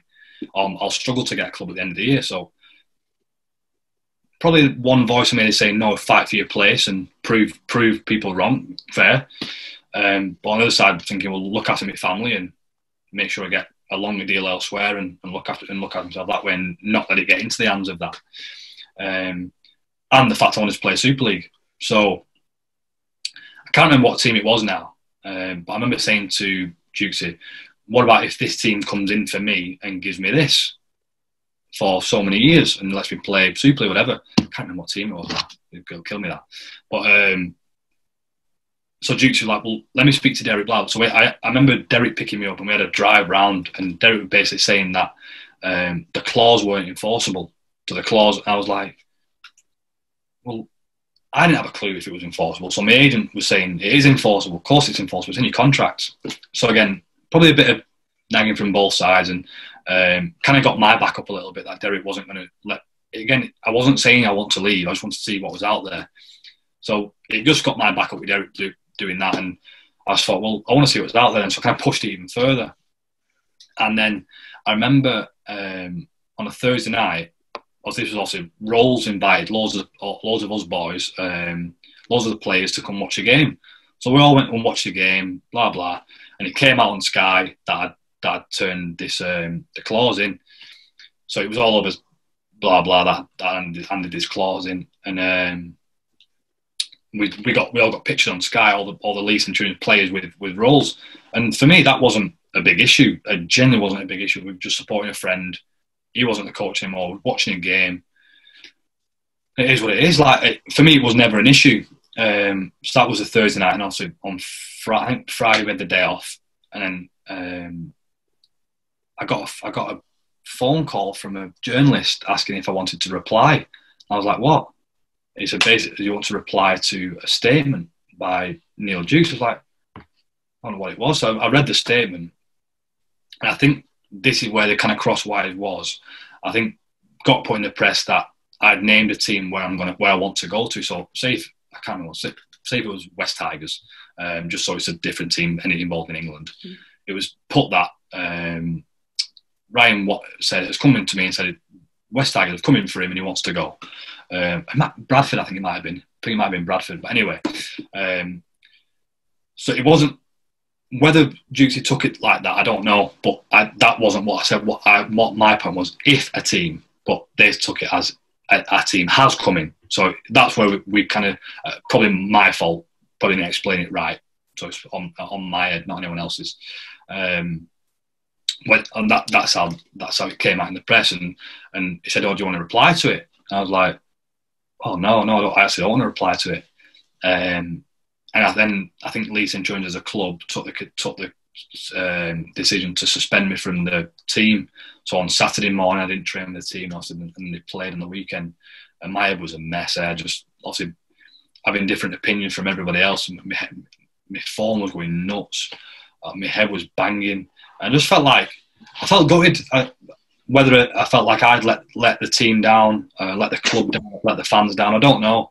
I just didn't feel like I'd done much wrong, and especially didn't want to be suspended. Like, never done anything like that in my life, so it just felt gutted and really upset. I remember also crying to my mum and dad and didn't know what I'd really done wrong, and whether I just got portrayed a little bit wrong or put out there a little bit wrong. And looking back now, I'd love to have rang Dukesy and Derek and just sat at a table with them and sorted out our differences, and we could have moved on and probably still be at Leigh now. It's a weird one. So then that came about, and then I think Huddersfield came in, offered a transfer fee, which Leigh rejected. Then they offered another transfer fee, accepted it. I had a meeting with a couple of other clubs in that time, and obviously Huddersfield offered me a really long deal, a really long good deal. So to look after my family, that's where I went. And looking back now, do I wish I'd have stayed at Leigh and sorted things out? Yeah, I never wanted to leave the way I did. And when I left, it hurt even more because all the fans hated me, thought I was left for the money and stuff. And it wasn't really like that. It was just a case of I wanted to play every week. I didn't want to be involved in the politics around the team at the time, who should play, who shouldn't play, a new coach. Just felt a bit unbalanced, and that's how it was. And that people probably think it's more of a story, and people will probably watch this and think, well, he's gone for the money and didn't want to fight for his place. And I don't really have an answer to it. It's just a case of I wasn't content with my job at the time. Felt like I was playing really well, especially the year before. Felt like me and Riddy were playing really well, and one of us unfortunately was going to get pushed out. And I think one of the games in, I think Riddy got dropped for Rangi, so Rangi played, and I think it could have been me. So looking back now, did I make the right decision to leave at that time? Probably, but I would have never wanted to leave Leigh in the first place if situation were a lot clearer. Do you think sometimes things like social media, for instance, play a sort of an impact in how it was perceived as well? Because obviously there's a lot of rumours go around on social media, no matter what sport you're in, about transfers and stuff like that. Do you think that kind of also helped make the fans' mind up as well? Like you said the fans probably hated you at the end. Do you think that kind of made their minds up rather than hearing your side of the story properly? Yeah, because and I'll be honest, this is probably the first time I actually opened up about exactly what happened. Only because I am on good terms with Derek, I'm on good terms with Dukesy, good terms with Rolls, I'm on good terms with everyone. Cause I'm older now and I understand things a lot more, and I understand the sport a lot more. So I speak to Derek quite regular, like even after leaving, and I spoke to him at the end of last year. I just said I wanted a crack at Super League again, and I think he actually like vouched for me and was actually speaking to clubs about me and actually backing my corner, which was unbelievable. And even to go back to Leigh on loan, did Leigh really need me? Probably not, but I think Derek just did it for the good of me and just being a good person and wanted to look after me and get me out of the situation what I was struggling in. So just social media probably does play a part. It does. Oh, definitely does play a part. And it was a big story at the time. I remember my phone was going nuts at the time. It was a big story, but from a personal point, I wish I'd have handled it a lot better and I thought the best thing to do was stay silent and keep mouth shut and let it blow over and hide away from it. But looking back, I probably should have come out and expressed my side of the story, and maybe the fans would have understood it a lot more. Maybe not. So you moved then to Huddersfield Giants. I think Paul Anderson's a coach at that time. What was it like on your first training session going into the training ground and seeing your Leroy Cudjoes, Jermaine McGilvery's, your Danny Bruffs? What was it like making that step up from Championship to Super League? Oh, different, yeah. Because they wanted him to play fullback, so it was just a case of learning a really new position. The lads were great, brilliant. Jermaine McGilvery was one of the funniest lads you'll ever meet, and they looked after me massively. The boys were there, brilliant. But what I did notice, it was very much like a job to them. So you go in, do your work, go home. There's no like coffee club, or especially us boys. Like I remember at Leigh with AJ and Pownall and Liam, we used to finish training at say 1. We wouldn't go home till like 5, 6, just because we wanted to be around each other and have another coffee and just have a good crack with lads. And that's how it was. And that's where I've always missed Leigh. The fact that that group of players, especially 2014, 15, was a special group, and it's something what I'll never take for granted that. But yeah, Huddersfield, in Super League in general, just I felt like it was more of a job. I was speaking to AJ about it, so he felt the same when he went into Super League with Leigh. It does feel a lot more business-like and a lot more of a job, and not the fun disappears out of it, but I think maybe because you train hard or whatever, but you seem to not spend as much time with the lads outside of rugby. But enjoyed myself, loved it. Just, again, probably a bit of unbalance in terms of wanting to play fullback and a bit halfback, and the coach got sacked.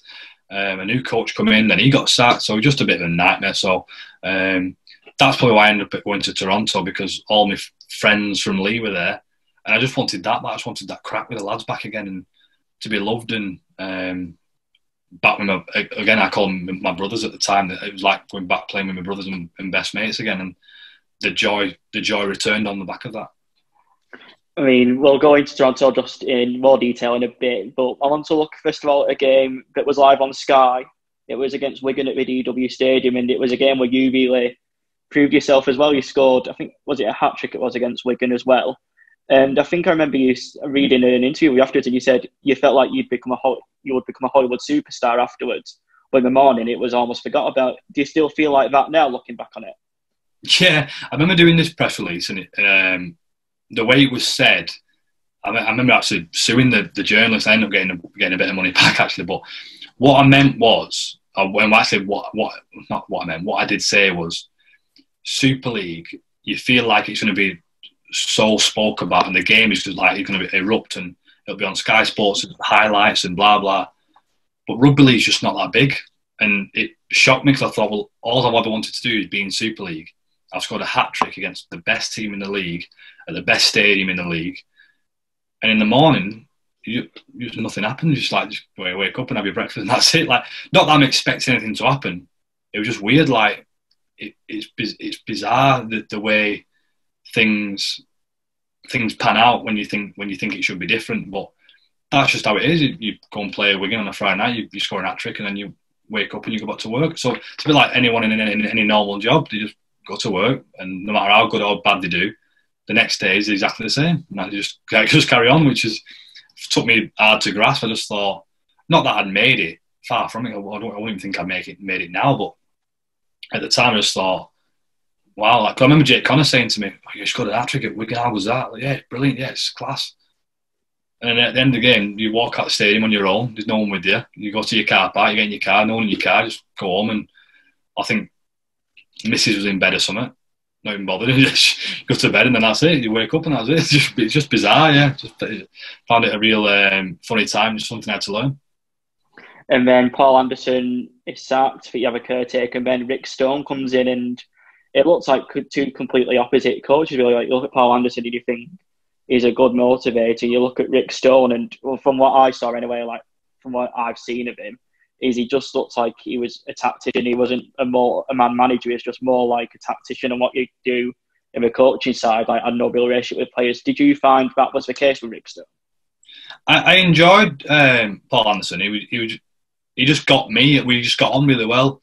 So I was disappointed to see him sat, and I just think it wasn't his fault. Like, as a team, we just weren't performing. Going through a bit of a transitional period.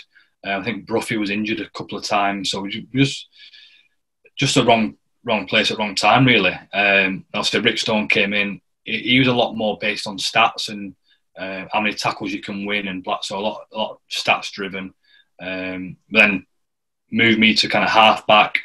Then trained me all season at half-back, all pre-season half-back. We played 2 games. We won the first 2, I think. And then he moved me to full-back.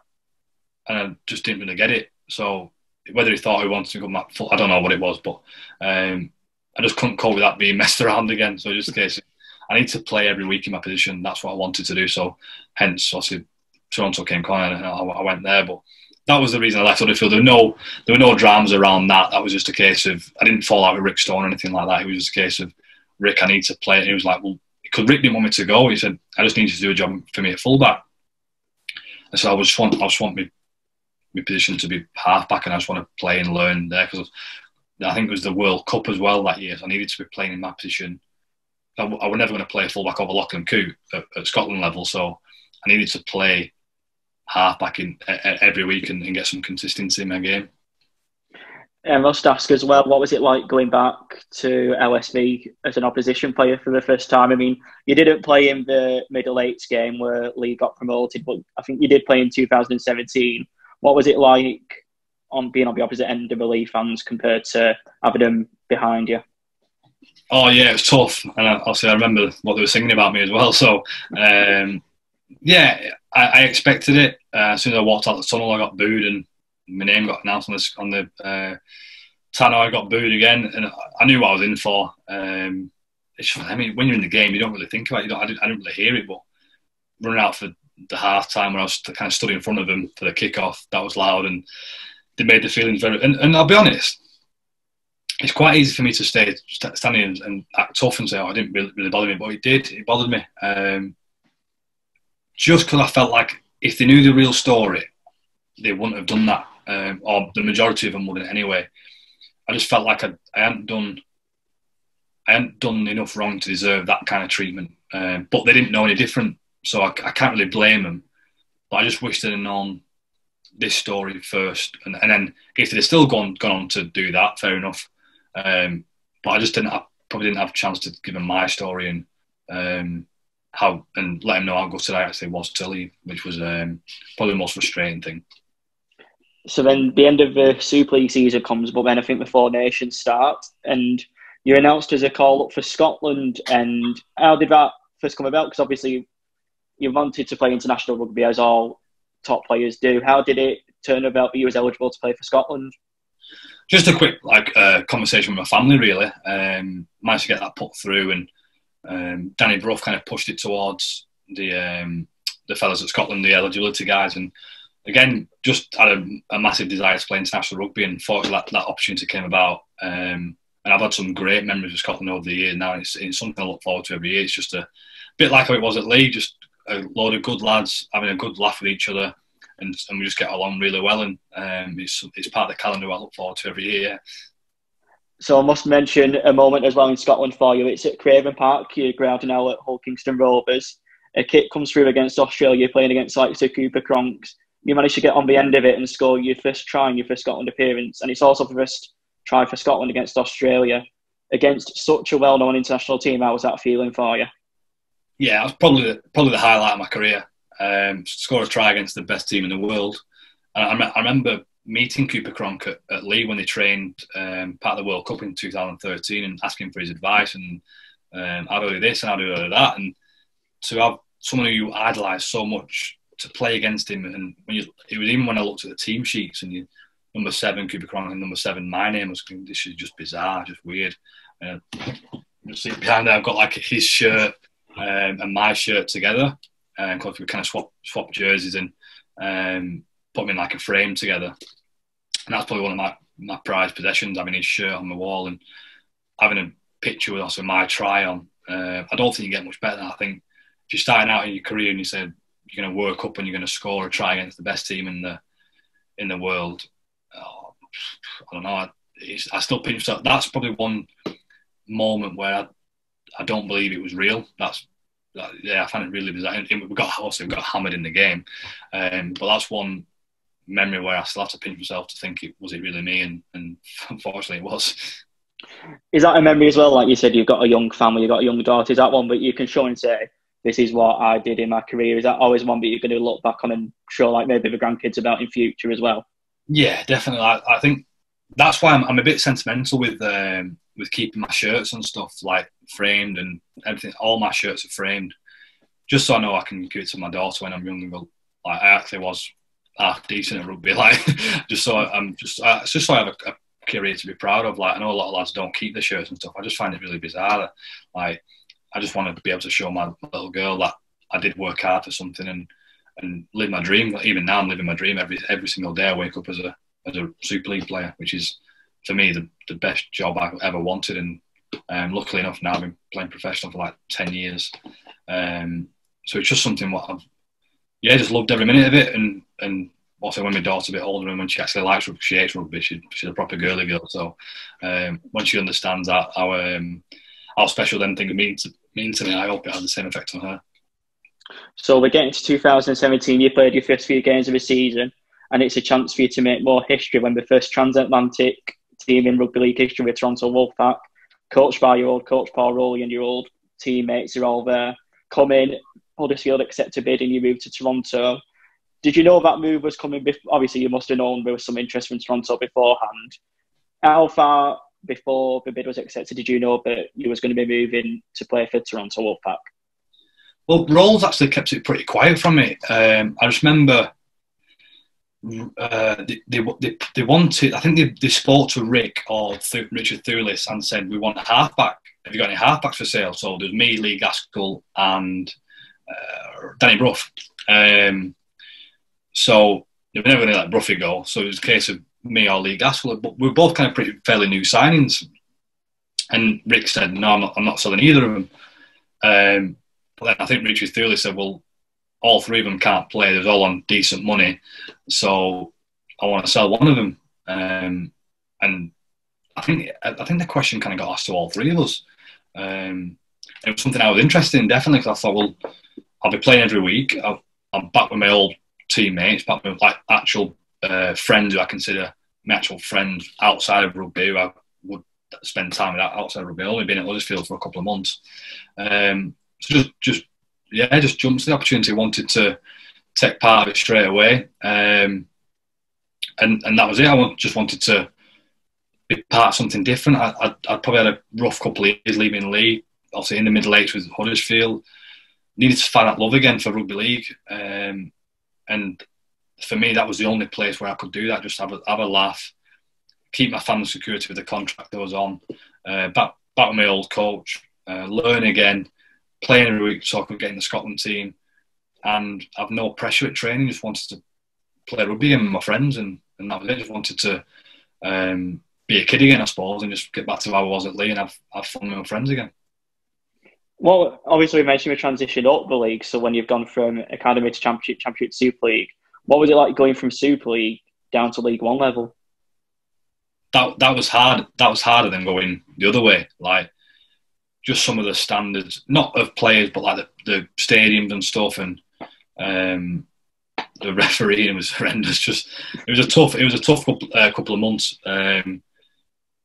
But we got the job done, and that was all it was in that League One. We just wanted to get the job done and get out there, really. And also that was the first time we were flying over to Canada, seeing what they're about. So I used it as a bit of a luxury year where I wanted to go and see a bit of the world, a bit of Canada, play part of a new team, expansion, learning a different culture, a different city. So I just used that as not a year off, but just a year to enjoy myself. Because I had a rough couple of years, still hurting from the Leigh thing, I'll be honest, still from the Leigh exit.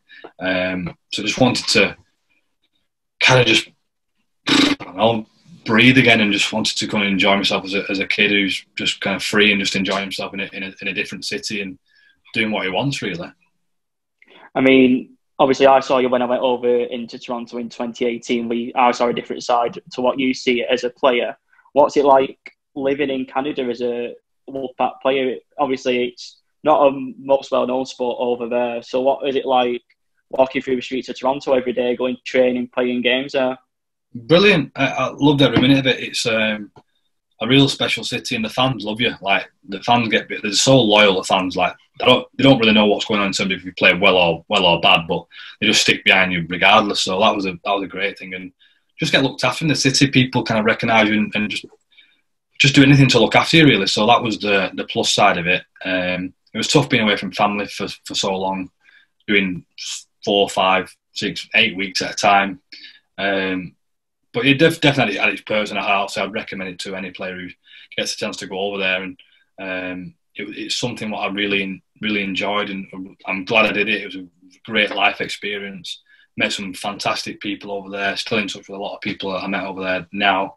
And could always say I can always go back to Canada and meet up with some friends, and especially people who looked after me. And even now, like, just get tagged in stuff on Twitter and Instagram, just little montages about when I was there and meeting different people. And I get texts before games, after game, wishing me good luck and well done, and all from Canadian fans. And it's I'm glad to have left that kind of legacy over there, which was brilliant, and I'm glad I had that impact on them. I must ask you, before we just carry on with 2018 and other rugby as well, there was a bit of a heartbreak. Obviously, you set up a charity when a young girl, Violet Grace, tragically lost her life because of a run incident. What touched you so much about that story and made you want to set up the foundation with charity and stuff? Because obviously it was national news at the time, but you really seemed to have struck a chord with it. Yeah, that was a tough time. Also, having a little girl myself, and the link that was, I'd been told that day about it, and I just wanted to write her name on my wrist before a game. So I wrote Violet Grace on my wrist, and I think I scored a try. It was for Huddersfield really late on in my Huddersfield career. I think it was my last game for Huddersfield. I took a picture of it, and I think I put it on Twitter. I can't remember what I put it on, but her dad reached out to me from it, and I was surprised. Her dad reached out and was like, "Thank you so much," blah blah. And I was like, "Oh, not a problem. Is there anything I can do to help?" And I wasn't really helping. It was just a case of trying to be there for him, really, and look after him. And just got chatting about rugby. He was a massive Saints fan, so kind of just got chatting through that. And when I left to go to Toronto, I wanted to keep that legacy. I thought, well, and that was his biggest thing. He wanted to make sure her legacy stayed and she wasn't forgotten about. So I thought I could use that to spread it to different parts of the world. Obviously set up the Violet Grace charity with a basketball vest and stuff, and put some money from that into the charity. So it was that. Also, they have their own charity now, the Violet Grace Foundation, the Violet Grace's Gift. So I just put kind of money towards that, really. So it's not really my foundation; it was just something I kind of came up with as a way of giving them a bit of money for what they needed. And fortunately, they don't really need the financial income of that. It was more just a case of putting a bit of a thing together where other kids who are struggling, other parents who have struggled with bereavement of losing their children, to have a special place to go to in a hospital, to a nice room where they can sit together and talk about experiences. So, and a little bit of a garden where they can kind of plant flowers and that kind of stuff. So, just to help in any way I can. But yeah, certainly it strikes a chord, and it's she'll hopefully be with me for the rest of my career. And do you think that's also kind of helped, like, with your own daughter as well? Like, you know, you'll do anything for her as well after of such a tragic incident. You know that your daughter will see what you've done for another young girl's family and think, that's what my dad's like. Yeah, definitely. And just about trying to be a role model for her and understand that some parents and children are not as fortunate as others. Like, you can't imagine what their family goes through day in, day out. And I think the strength what them two parents have is mind-blowing. I don't know how I'd cope if anything happened to my daughter. I wouldn't cope, that's for sure. So it's just a tough. I don't think there's no easier way or hard way to kind of deal with things like that. I think my work or the stuff I did was just instincts. Did what I felt was right, and that's what I'll always kind of live by. That I wanted to do something, I felt like it was right, and that's what I did. And hopefully, I've raised enough awareness and a lot of exposure for the little girl and the parents and the charity and the good stuff they're trying to do. Yeah, we must give you a lot of credit for that as well, Ryan. So going to 2018, Toronto Storm League One by Storm. Obviously, they win the league a canter. How ironic was it then that Leigh got relegated, Toronto get promoted, and the first game back to the Sports Village? I bet you probably could have guessed that was coming a mile off. Yeah, because also the lads create drama, don't they? So yeah, we knew it was going to come. So, but yeah, it's I think that was probably the day where I kind of, after a couple of years of sort of it kind of back on, not the pedestal, but back on top again. Like, just felt like as a team, was because of the few players in that team who'd been through a tough couple of years as well. So it was nice to go back to our old club and kind of prove people wrong that we are still good players type thing. That was kind of a bit of a point to prove. Yeah, again, the media made it a lot bigger than it was. There were no animosity between me and the players or anything like that. Nothing like that at all. Just a case of we enjoyed our time at Leigh. We moved on, but and also come back and proved a lot of people wrong who thought we wasn't good enough, or fans who thought we wasn't good enough. So that was nice, yeah. So obviously, before the game, Paul Rowley does an interview, I think, with the Toronto official channel. He says it's the 0.1% who like to make themselves heard about the Leigh fans before the game, which obviously he's doing it to get everyone talking about the game. 10 minutes in, Leigh scored 2 tries to go 12-0 up. Now, as you're all going back towards that north stand, because funnily enough, Leigh normally tend to kick towards the north stand in the second half. Now, I'm guessing Toronto won the toss, didn't they, to kick towards the north stand in the second half to take that advantage away. I'm right in saying that answer. No, it was actually the opposite. What was it? Yeah, I don't know why that happened, because we wanted to kick off, and Josh McCrone said, I think Josh McCrone lost the toss, and then Leigh said, well, we're going to use this our thing to swap ends. So it was really bizarre, because I'm like you. Normally, it's the other way. And even now, when I went back to Leigh, that was always the thing. We attacked the North on second half, so I don't know whose call that was in terms of in the Leigh camp. I don't know whose call that was. We found it really bizarre, and whether, well, after 10 minutes in, we wasn't thinking it was bizarre. Probably the right call. It was just like, what, the noise, and maybe it was a bit of that to get us on our back straight away, possibly. But I don't know if it was the right call or wrong call from them. But yeah, I remember it was actually their call, which was funny. So I must ask you as well, you're going back to that north standing, they're all chanting, you're just a bunch of rejects. You're walking back after conceding 2 tries. That must have riled you up and got you going to obviously kick on. And then in the second half, it was the other way around. It was like you would do it Leigh, and you were attacking the north stand and scoring for fun. So do you think kind of what the fans said did play a part in that? It was funny. Yeah, it was funny. I remember hearing it and like kind of just chuckling to myself because we was all right. Even though it was 12-0 down, we was fine. Like there was no panic from us whatsoever. Which and I remember, and this was probably they probably don't even know this, but a big mentality switch for me was, I think it was the second try, first or second try, and the North Stand going crazy. And I remember the Leigh centre and winger from the other side of the field, and then this side of the field, sprinting to jump on their players. And I'm thinking, wow, this means that much to these, that they're willing to spend so much energy sprinting to celebrate when the game was like 10 minutes old. I was like, right, that was a mentality. I think, well, if you're willing to spend that much energy to do that, this emotionally, you're invested too much in this game. Like, we wasn't emotionally investing. We was calm, collected. So that's why I think the second half was a lot easier, because I think emotionally, I think Leigh were drained. I don't think Leigh had any emotion left to work on in the game. Where we was fine, calm, collected throughout the game. There were no real. I don't think there was any real big celebrations when we scored up.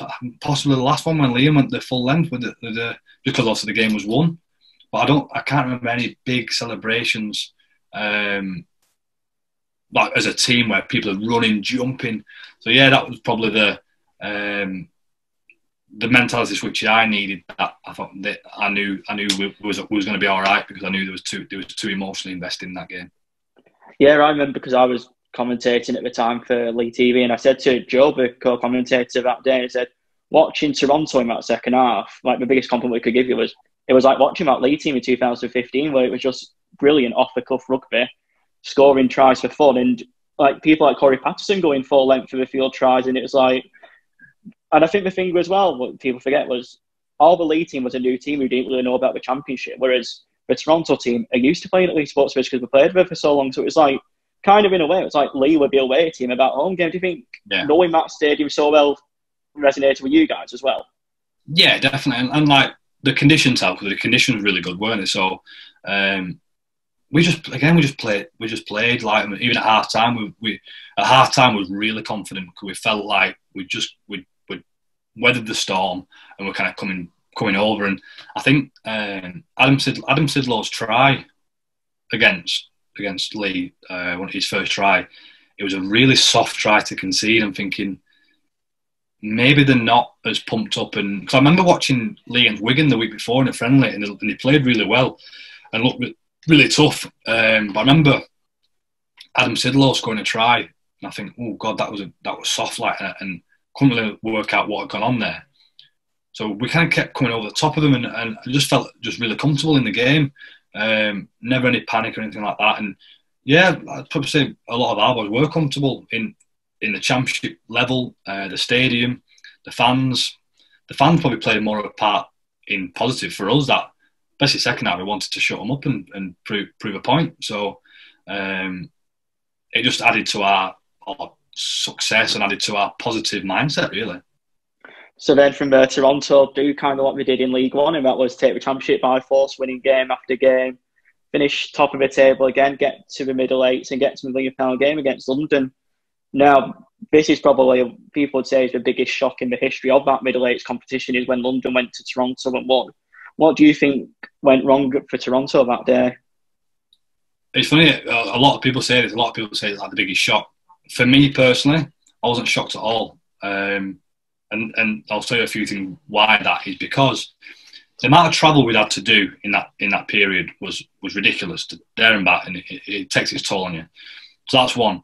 The amount of injuries we had, who obviously wasn't playing. So in the grand, throughout the playoffs, obviously Matty Russell had been injured, Gary Will had been injured, Blake had been injured, Gaz O'Brien had been knocked out. Andy Ackers had Bob Bezic couldn't play. Andy Ackers had something wrong with his ankle. the amount of injuries, Chase Stanley didn't play, the amount of injuries we had, AJ had a plate in his collarbone. It was ridiculous the amount of injury we had. And then we managed to get to the final.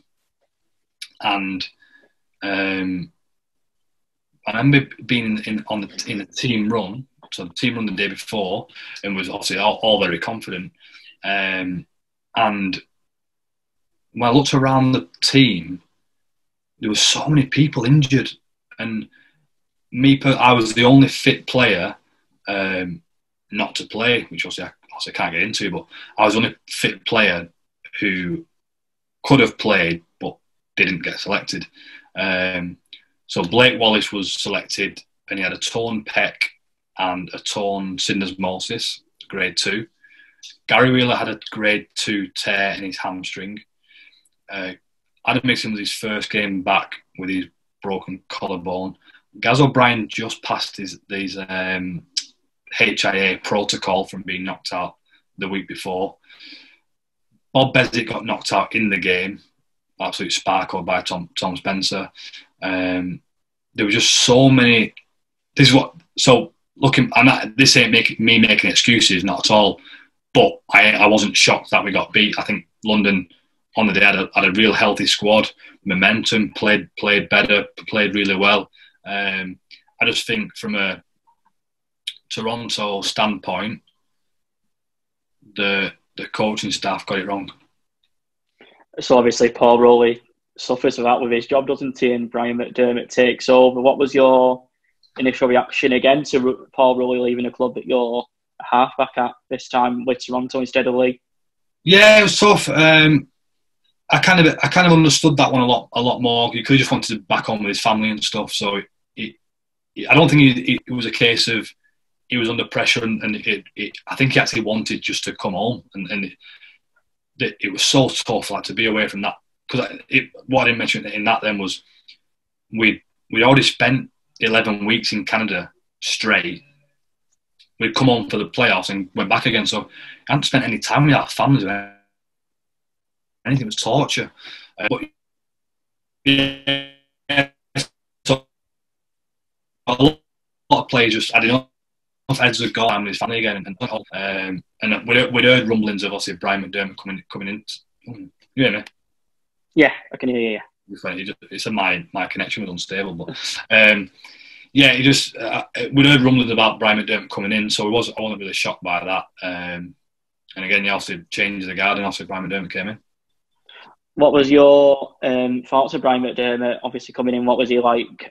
You've heard all the stories about what he's been like at Leeds, won every trophy, probably the most successful Super League coach in regards to trophies that there's ever been.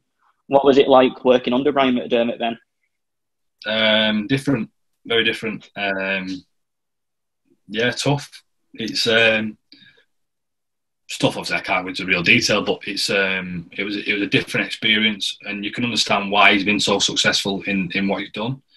Done really well with a great set of players at Leeds, and if you think obviously what the team had in 2018 to last year, well, they added Ricky Latelli, who was an NRL winning centre. Then they added John Wilkin, a grand final winner. So you added two quality players to a quality team, and you start getting somewhere. You added Joe Mellor, one of the most consistent halfbacks in Super League for many years. So I think last year, if Toronto didn't get promoted last year, they would never have done, because they had no travelling to do really last year. They had no Challenge Cup. They had no middle eights. So last year was the one where they needed to get promoted, and obviously, fortunately, they got the job done. In terms of me personally working with Brian, I didn't really have much to do with him, because I was never really in the team, and he never really spoke to me. Like, I can't remember. I mean, he might have spoke to me once, and that was it. And yeah, just never really dealt with him. So it's hard for me to form an opinion on his coaching and how he is, because I never really experienced it. So you mentioned obviously you never really spoke to him. There was a lot of questions again coming up about your future. I think London Scholars were linked with you because Toronto have a link on loan. But then all of a sudden it's announced that you're going to go back and join Leigh Centurions initially for a month on loan. Was there any reservations in going back to Leigh in regards to how you're going to be received by the Leigh crowd? Yeah. That was the only reservation. The lads want to be. I knew the lads there. The lads want to be brilliant. Duff's is brilliant, great coach. Derek saved me really from what the situation I was in. Just whether they're going to be accepted. Yeah, there was. But when I got there and played, I shouldn't have had that reservation. That was such a stupid thought to have, because I should have known they'd be brilliant, because they've always been brilliant with me. Do you know what I mean? So I shouldn't have had them nervous thoughts, but I did, and I shouldn't have done. So there was some reservations there, but they were put to bed pretty quickly. I mean, your first game back's away at Batless, and I think you scored a try, and you was the goal kicker that day as well. I mean, it gets to your first home game back, which is against Sheffield Eagles, and what a first home game that was for you, and what was that feeling like? Because obviously it was a very tough game. Leigh were behind for large portions of it. What was you feeling like when Leigh and Mudd went underneath the North Stand for that winning try at the end on your first home game back? Oh, just relief that it wasn't my fault that we get beat. You know what I mean? Just relief. And Huddy's, again, a good friend of mine, and get on with him really well, and understand his abilities as a rugby league player, and again wasn't shocked that it was him who kind of dragged us out of the dirt, really. So it was good to run out of the Ellis. It was a bit of a different feel. It was a bit of a different feel that even the ground felt different. It was weird. It was a different feel, but a bit of a. The Leigh fans were probably a bit as nervous as I was about how I'd react to them and how they'd react to me. So once that tension was broke, I think they were fine. And I don't know, they'll have to listen to this and watching it, they'll probably think different. But I'm just glad it went the right way. So then your month finishes, I think, after a defeat against Toulouse in France, and you're stuck in limbo again. Now, I remember speaking to you, you didn't want to go back to Toronto. You wanted it to be extended at Leigh, but for whatever reason, it wasn't extended until June, I think. But I must ask you, before we go on about what happened when you came back, I must ask you again about the summer bash and that game against Widnes, and then that try you scored in front of the Leigh fans in the stand at Blackpool. That must have been one of your highlights of your time when you returned to Leigh. Yeah, one of the highlights of my career, just because I was going through a bit of a tough period with Toronto. To score back in front of them fans who mean so much to me was great, and just felt I wouldn't even say relief, just like a like more of a thank you, really. Like, just thanks for sticking with me, and more of my family as well. Thanks for sticking with me, and kind of got rid of the self-doubt as well, because when you're going through a period like that as players, you start doubting yourself, don't you? And you go, yeah, am I really a good player anymore? Like, that's the thing that they were the thoughts that were going through my head. So I was thinking about stop playing again. Am I going to retire? And is it even worth it anymore? And obviously Duffs and Derek kind of got me out of that rut, and obviously finished with the game at Widnes, and again back on a big stage and big stadium, loads of fans, sky cameras, and just kind of reminds yourself why you play, doesn't it? And that was certainly I needed that. I think probably not as dramatic as if that didn't happen, would I still be playing? I don't know, but that played a huge part of why I'm still playing today. Yeah. So then you're stuck in limbo, but then it's announced that you do come back until the end of the season, and we have a few good points, but there's also one or two negatives we've got to ask you about. First of all, the 1895 Cup, which obviously took over from what was the Northern Rail Cup, draw Widnes at home, and just in that second half, it just didn't click. What was your overriding memories on that game? I think, also going back to me leaving in the first place, yeah, you're right. I never wanted to leave. I never wanted to come back to Toronto, just because obviously I wasn't playing. But I think they had a few injuries, so I think that's why they called me back. And also once them injuries cleared up, I was kind of let to go again. So wanted to come back at drop of a hat, wanted to come back, and that's where I wanted to be. And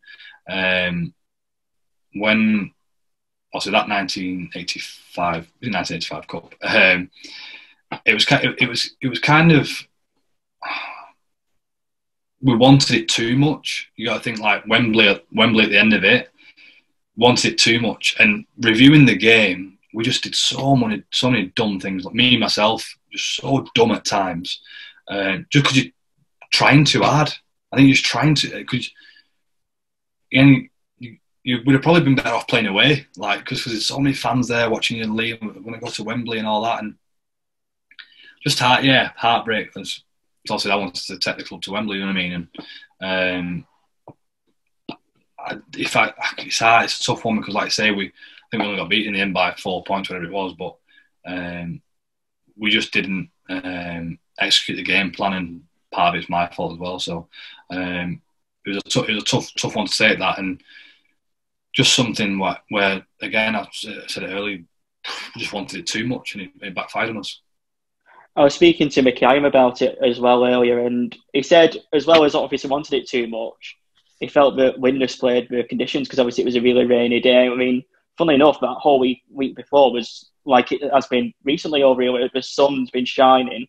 How different is it then training for playing in one condition, and then on game day it's totally different conditions to what you're used to in training? Yeah, I suppose it's. I think anything when it starts raining, you change, don't you? You have to change. But sorry, I just think Mickey's right. We didn't play the conditions well. I still think we had enough chances, regardless of the conditions, to win the game. We just didn't execute. So, but yeah, we probably didn't have the mentality where Widnes had, where they were willing to just kick the ball, chase, kick the ball, and play that type of game. Obviously, unfortunately, it worked for them, and they were better than us on the day, which was a hard one to say. Yeah. But the positive as well is that you managed to get into the playoffs with Leigh, which when you looked at the start of the season for Leigh St John's to get into the playoffs would have been a miraculous achievement, and you was part of that as well. But you were changed again from half-back to full-back. Well, did that change come about? When did John Duffy say to you he wants you to be at full-back? I don't know if you know, like, throughout my games at Leigh, I was kind of playing full-back. I was kind of like the last pivot, so they'd be like, but I'd normally defend in the line. So like really defend at full-back. I'd defend in the line. And then in attack, really play half-back, and then I'd play full-back. So we kind of did that for a bit, and it worked. And then I think Duff just made the decision to just put me foot in. And to be fair to Duff, he started me every game, whether it's half-back or full-back. I don't know why, but I think the main thing of it was we had a load of half-backs in the squad, and Riddy, Ben, Josh, Kev, they couldn't play fullback, or wouldn't play whatever. So it was just a case of me. I know because they kept putting Greg on the wing. So it was just the case of that, and it was a tough one because halfback wise, it was hard to get the consistency with the reps and left feet right in training, and so I was glad to be out of it, to be honest, just to kind of be at fullback on my own and just learn and get better. Because again, it's a position that I've never really been taught. It's kind of self-taught and just do your best. So I used that time to kind of learn and get better. Where it was hard for the halfbacks to get some sort of consistency because there was that many of them. It was kind of hard. So again, probably trying too hard to kind of make something happen. So obviously back in the year, obviously Kev Brown came in, so we were trying to get his games in. I think Kev was brilliant for us, just a calming influence.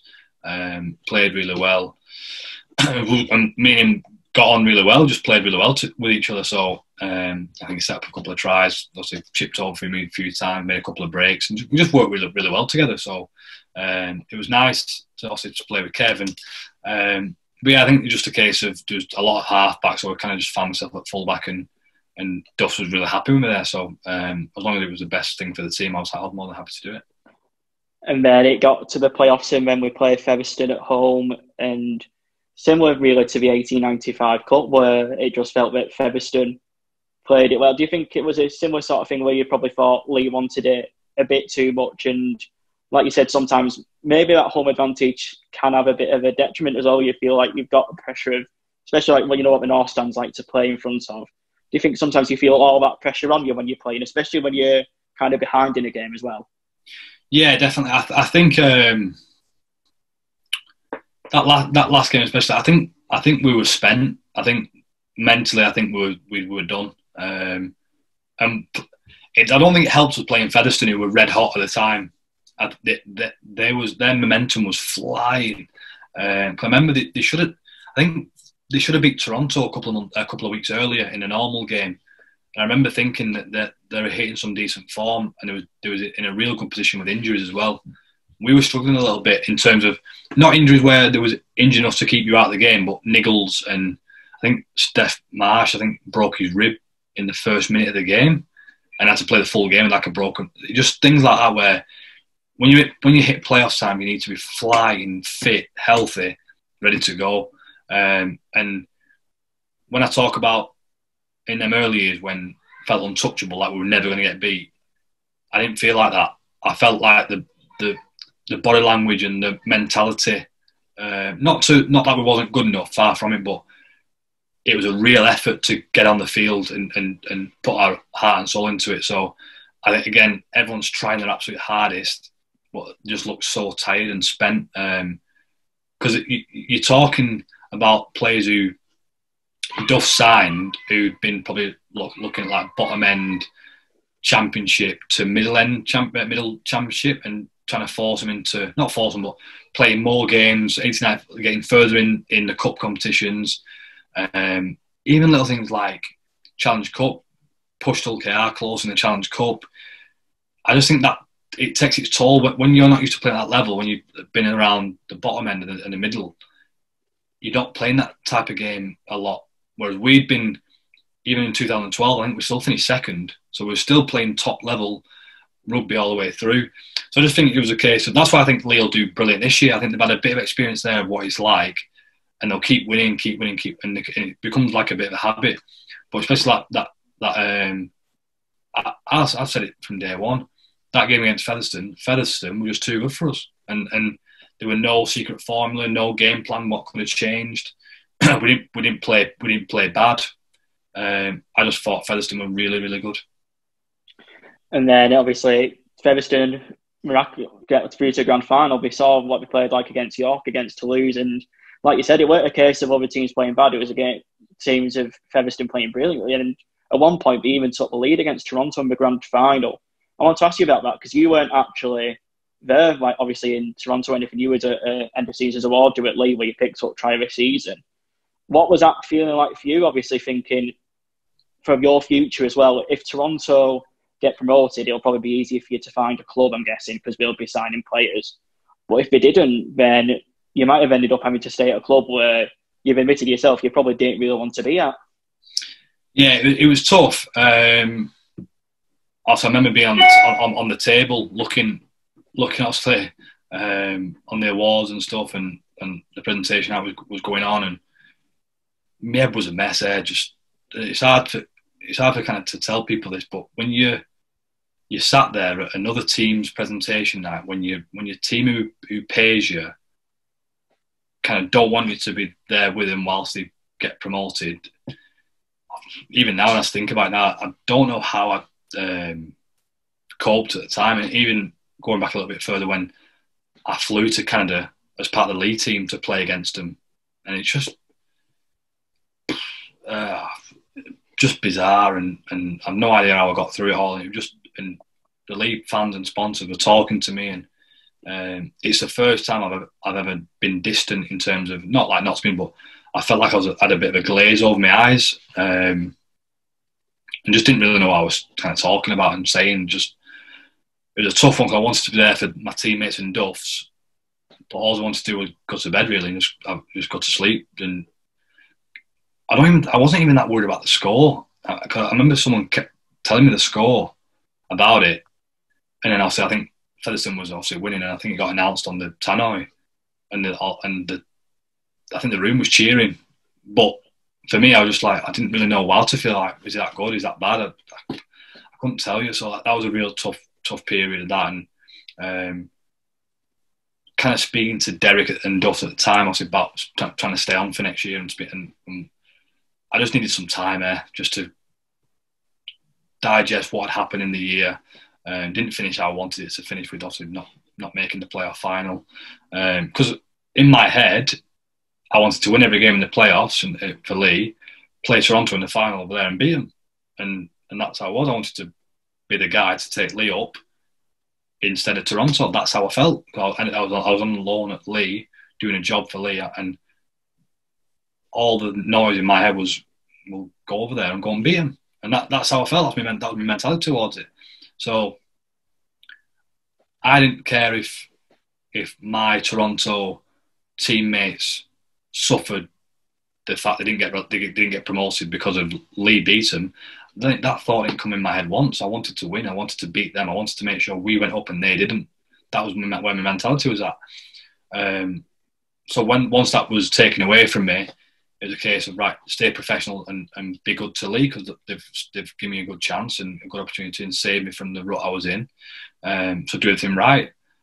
But it was weird because I was kind of doing everything with Leigh, like the Mad Monday with Leigh and the presentation and that Leigh, but Toronto was still training. But obviously I wasn't training with them, which is just bizarre. Yeah, real weird situation to be involved in. One that I'm proud of myself that I coped reasonably well enough throughout and stayed as professional as I could have done.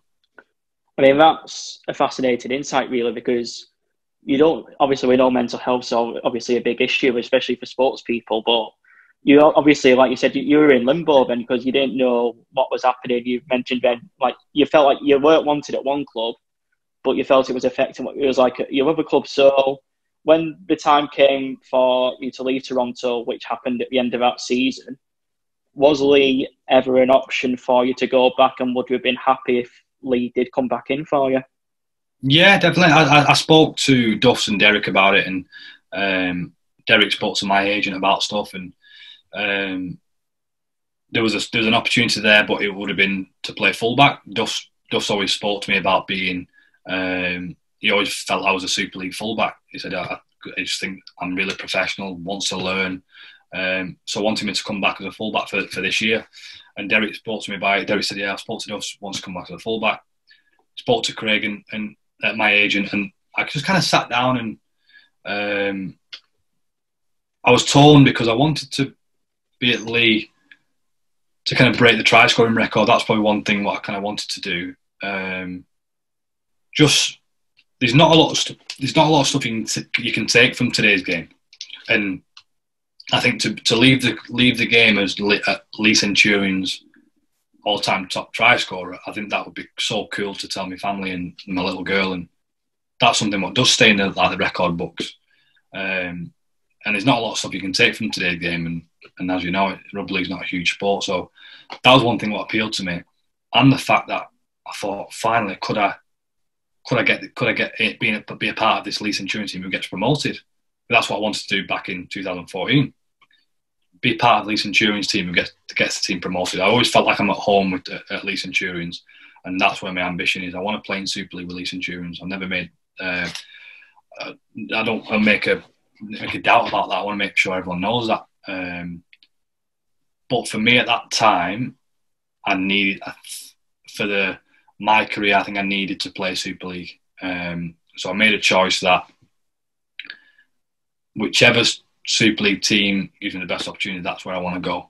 And if an opportunity, I know that sounds dark, also I didn't want Leigh to be second best, but if a Super League team doesn't come in for me, then I'll speak to Leigh, because that's my next comfortable thing. So at the moment, also when I chose Hull Kingston Rovers, that was so far out of my comfort zone, different side of the country, didn't really know anybody, didn't know anybody there, but wanted to play Super League, and I don't think I could have accepted me playing for Leigh, not getting promoted at the end of that year and kind of wasting a year what could have been Super League. Then I'd have been 29, would never have got a crack again at Super League. So had to take this opportunity now, rather than go the other way around and go to Leigh then to go. I couldn't afford to miss a year on Super League. So real tough decision, and I'd like to think I made the right decision for me and my family at this moment in time, in this moment in my career. So you obviously just touched on now you've signed for Hull Kingston Rovers, and obviously you've got a halfback spot as well, I think, which is your most comfortable position. What's it like to work under Tony Smith as well, someone who has, like we mentioned with Ryan McDermott, who's won near enough every trophy he has been in the game, and a former England manager as well? Tony's been the best coach I've ever worked under. He's more about the person than the player. So like, he wants you to be a good person. So he loves the professionalism, the hard work, and the intelligence of putting preparation into your practice, so like video session analysis and just doing things the right way. And just, I don't know, just give me so much confidence in, again, because you then you self-doubt yourself, don't you, thinking, oh, am I good playing anymore? But Tony's just made me believe that I'm a good rugby player. And that's what I just needed that at that time. I think I needed a coach where, with roles in the past, he's always hammered me. Even though I've been his friend, absolutely hammered me. Like when anything went wrong in a game, always my fault. Absolutely peppered me. I remember coming out of video sessions, and lads used to like come and see if I was all right. I just got absolutely peppered in video sessions by Rolls. Paul Anderson, Rick Stone, both not lovey-dovey coaches. Back to Rolls, who again hammered me. Then went back to Brian McDermott, who I didn't speak to. Duff's, again, very, very aggressive, very drilled. Hammers his halfbacks, hammers his fullbacks. That's the way he is. And I went to Hull Kingston Rovers, and Tony just put his arm around me, and I just thought, wow, it's just different. I've never had that. Never ever had that. So it was actually nice. I know it's a bit soft, but I just needed it at that time. I'm not afraid to say. I just needed that arm around my shoulder and just to say, no, I actually do believe in you. I think you're a really good player. And that was all I needed. And obviously I've played every game so far, and just felt really comfortable. Just I wouldn't have said I've learned the magic playbook or learned anything I didn't know. Just I actually believe I can do it now, whereas in the past I probably not believed I could do it. What's been your thoughts on the season so far for Hull Kingston Rovers? Obviously, the results-wise, it looks like the team's struggling, but I think I've read you've done a column for the Hull Daily Mail as well, where you've actually said you're enjoying your rugby and the team's enjoying it, even though the results aren't right. Do you think that results are going to start coming, obviously, once the Super League can restart for this whole team? I think it's a tough one because of the injuries we've had. The injuries were massive. The injuries are a real blow for us. I think what someone said to me the other day that I've not had the same halfback partner for 2 games in a row or something like that. So, or same hooker or fullback, which is so bizarre. But I think injuries have played a massive part, and we're not one to like make excuses about it. We're all right. We feel like we're improving, and the last game against Wigan was probably typified that. I mean, if you look at when we've been beaten, that team who's beat us have always gone to the top of the league with that win. So it shows the level of competition we've actually playing at. We played Castleford, they won, went top of the league. Then we played Huddersfield, they won, they went top of the league. Played Wigan, they won, they went top of the league. So we're actually playing some tough teams at the moment. Not like there's any easy game in Super League, but we're just playing against teams who are red hot in form. So we were all right. I think the only game where it probably wasn't good enough was probably the Leeds game. We got beat by about 50. But again, Leeds are absolutely red hot, and sometimes you just get games like that. And when these lads who are in our team, like I say, Mike Staunton, who didn't even expect to play a game this year, and he's played the first 6 games. He's only 18-year-old, so it's just like it's tough to have him against you like Conrad Earl, who's absolute beast. So like it's tough having things around that. But all in all, we're in pretty decent shape. This lockdown a bit of a blessing in disguise, the fact that we get a lot of injuries back. So there's no panic whatsoever. Tony's really positive. We're getting better each and every week. We're a young team. I think when I was 20, I was 27 at the time I joined. The 27-year-old lad is pretty much a senior player. It just shows how young the team is. So we're building for 2, 3, 4 years to come. There's no panic in terms of us now. We know we've got a lot of learning and a lot of building to, and everyone at Hull Kingston Rovers is comfortable with that. I must ask you, just before we go on to some quick fire questions about that Challenge Cup draw and it through you against Leigh. You didn't play in that game, but what was your thoughts on that game? Because it was obviously I was from the Leigh standpoint. From a neutral standpoint, it looks like a really, really close game, and obviously it was decided in the last 7 seconds. What was your thoughts from the sidelines watching that match? Yeah, also, I spoke to Tony on the Saturday before the game, and he told me also I wasn't playing because I'd not trained in the week. I'd been a little bit poorly. So I'd not been at Hull all week. So I've been at home in Bolton. So he made the right call. Really, just said, I don't think you're ready to play. I think you're obviously still a bit under the weather. You're probably not eating. I was like, yeah, you're right. So he made it into rest me, which I was a bit gutted because I wanted to play against Leigh. I'd been pretty cool. Probably wouldn't have got the hammering from the fans like I did last time. But yeah, real close game. Just shows how far Leigh have come to push a Super League team that close. And unfortunately for us, we kind of nicked it in the end. So I've seen Leigh play a few times, and I don't think they played that well against Hull KR. I've seen them play better this year.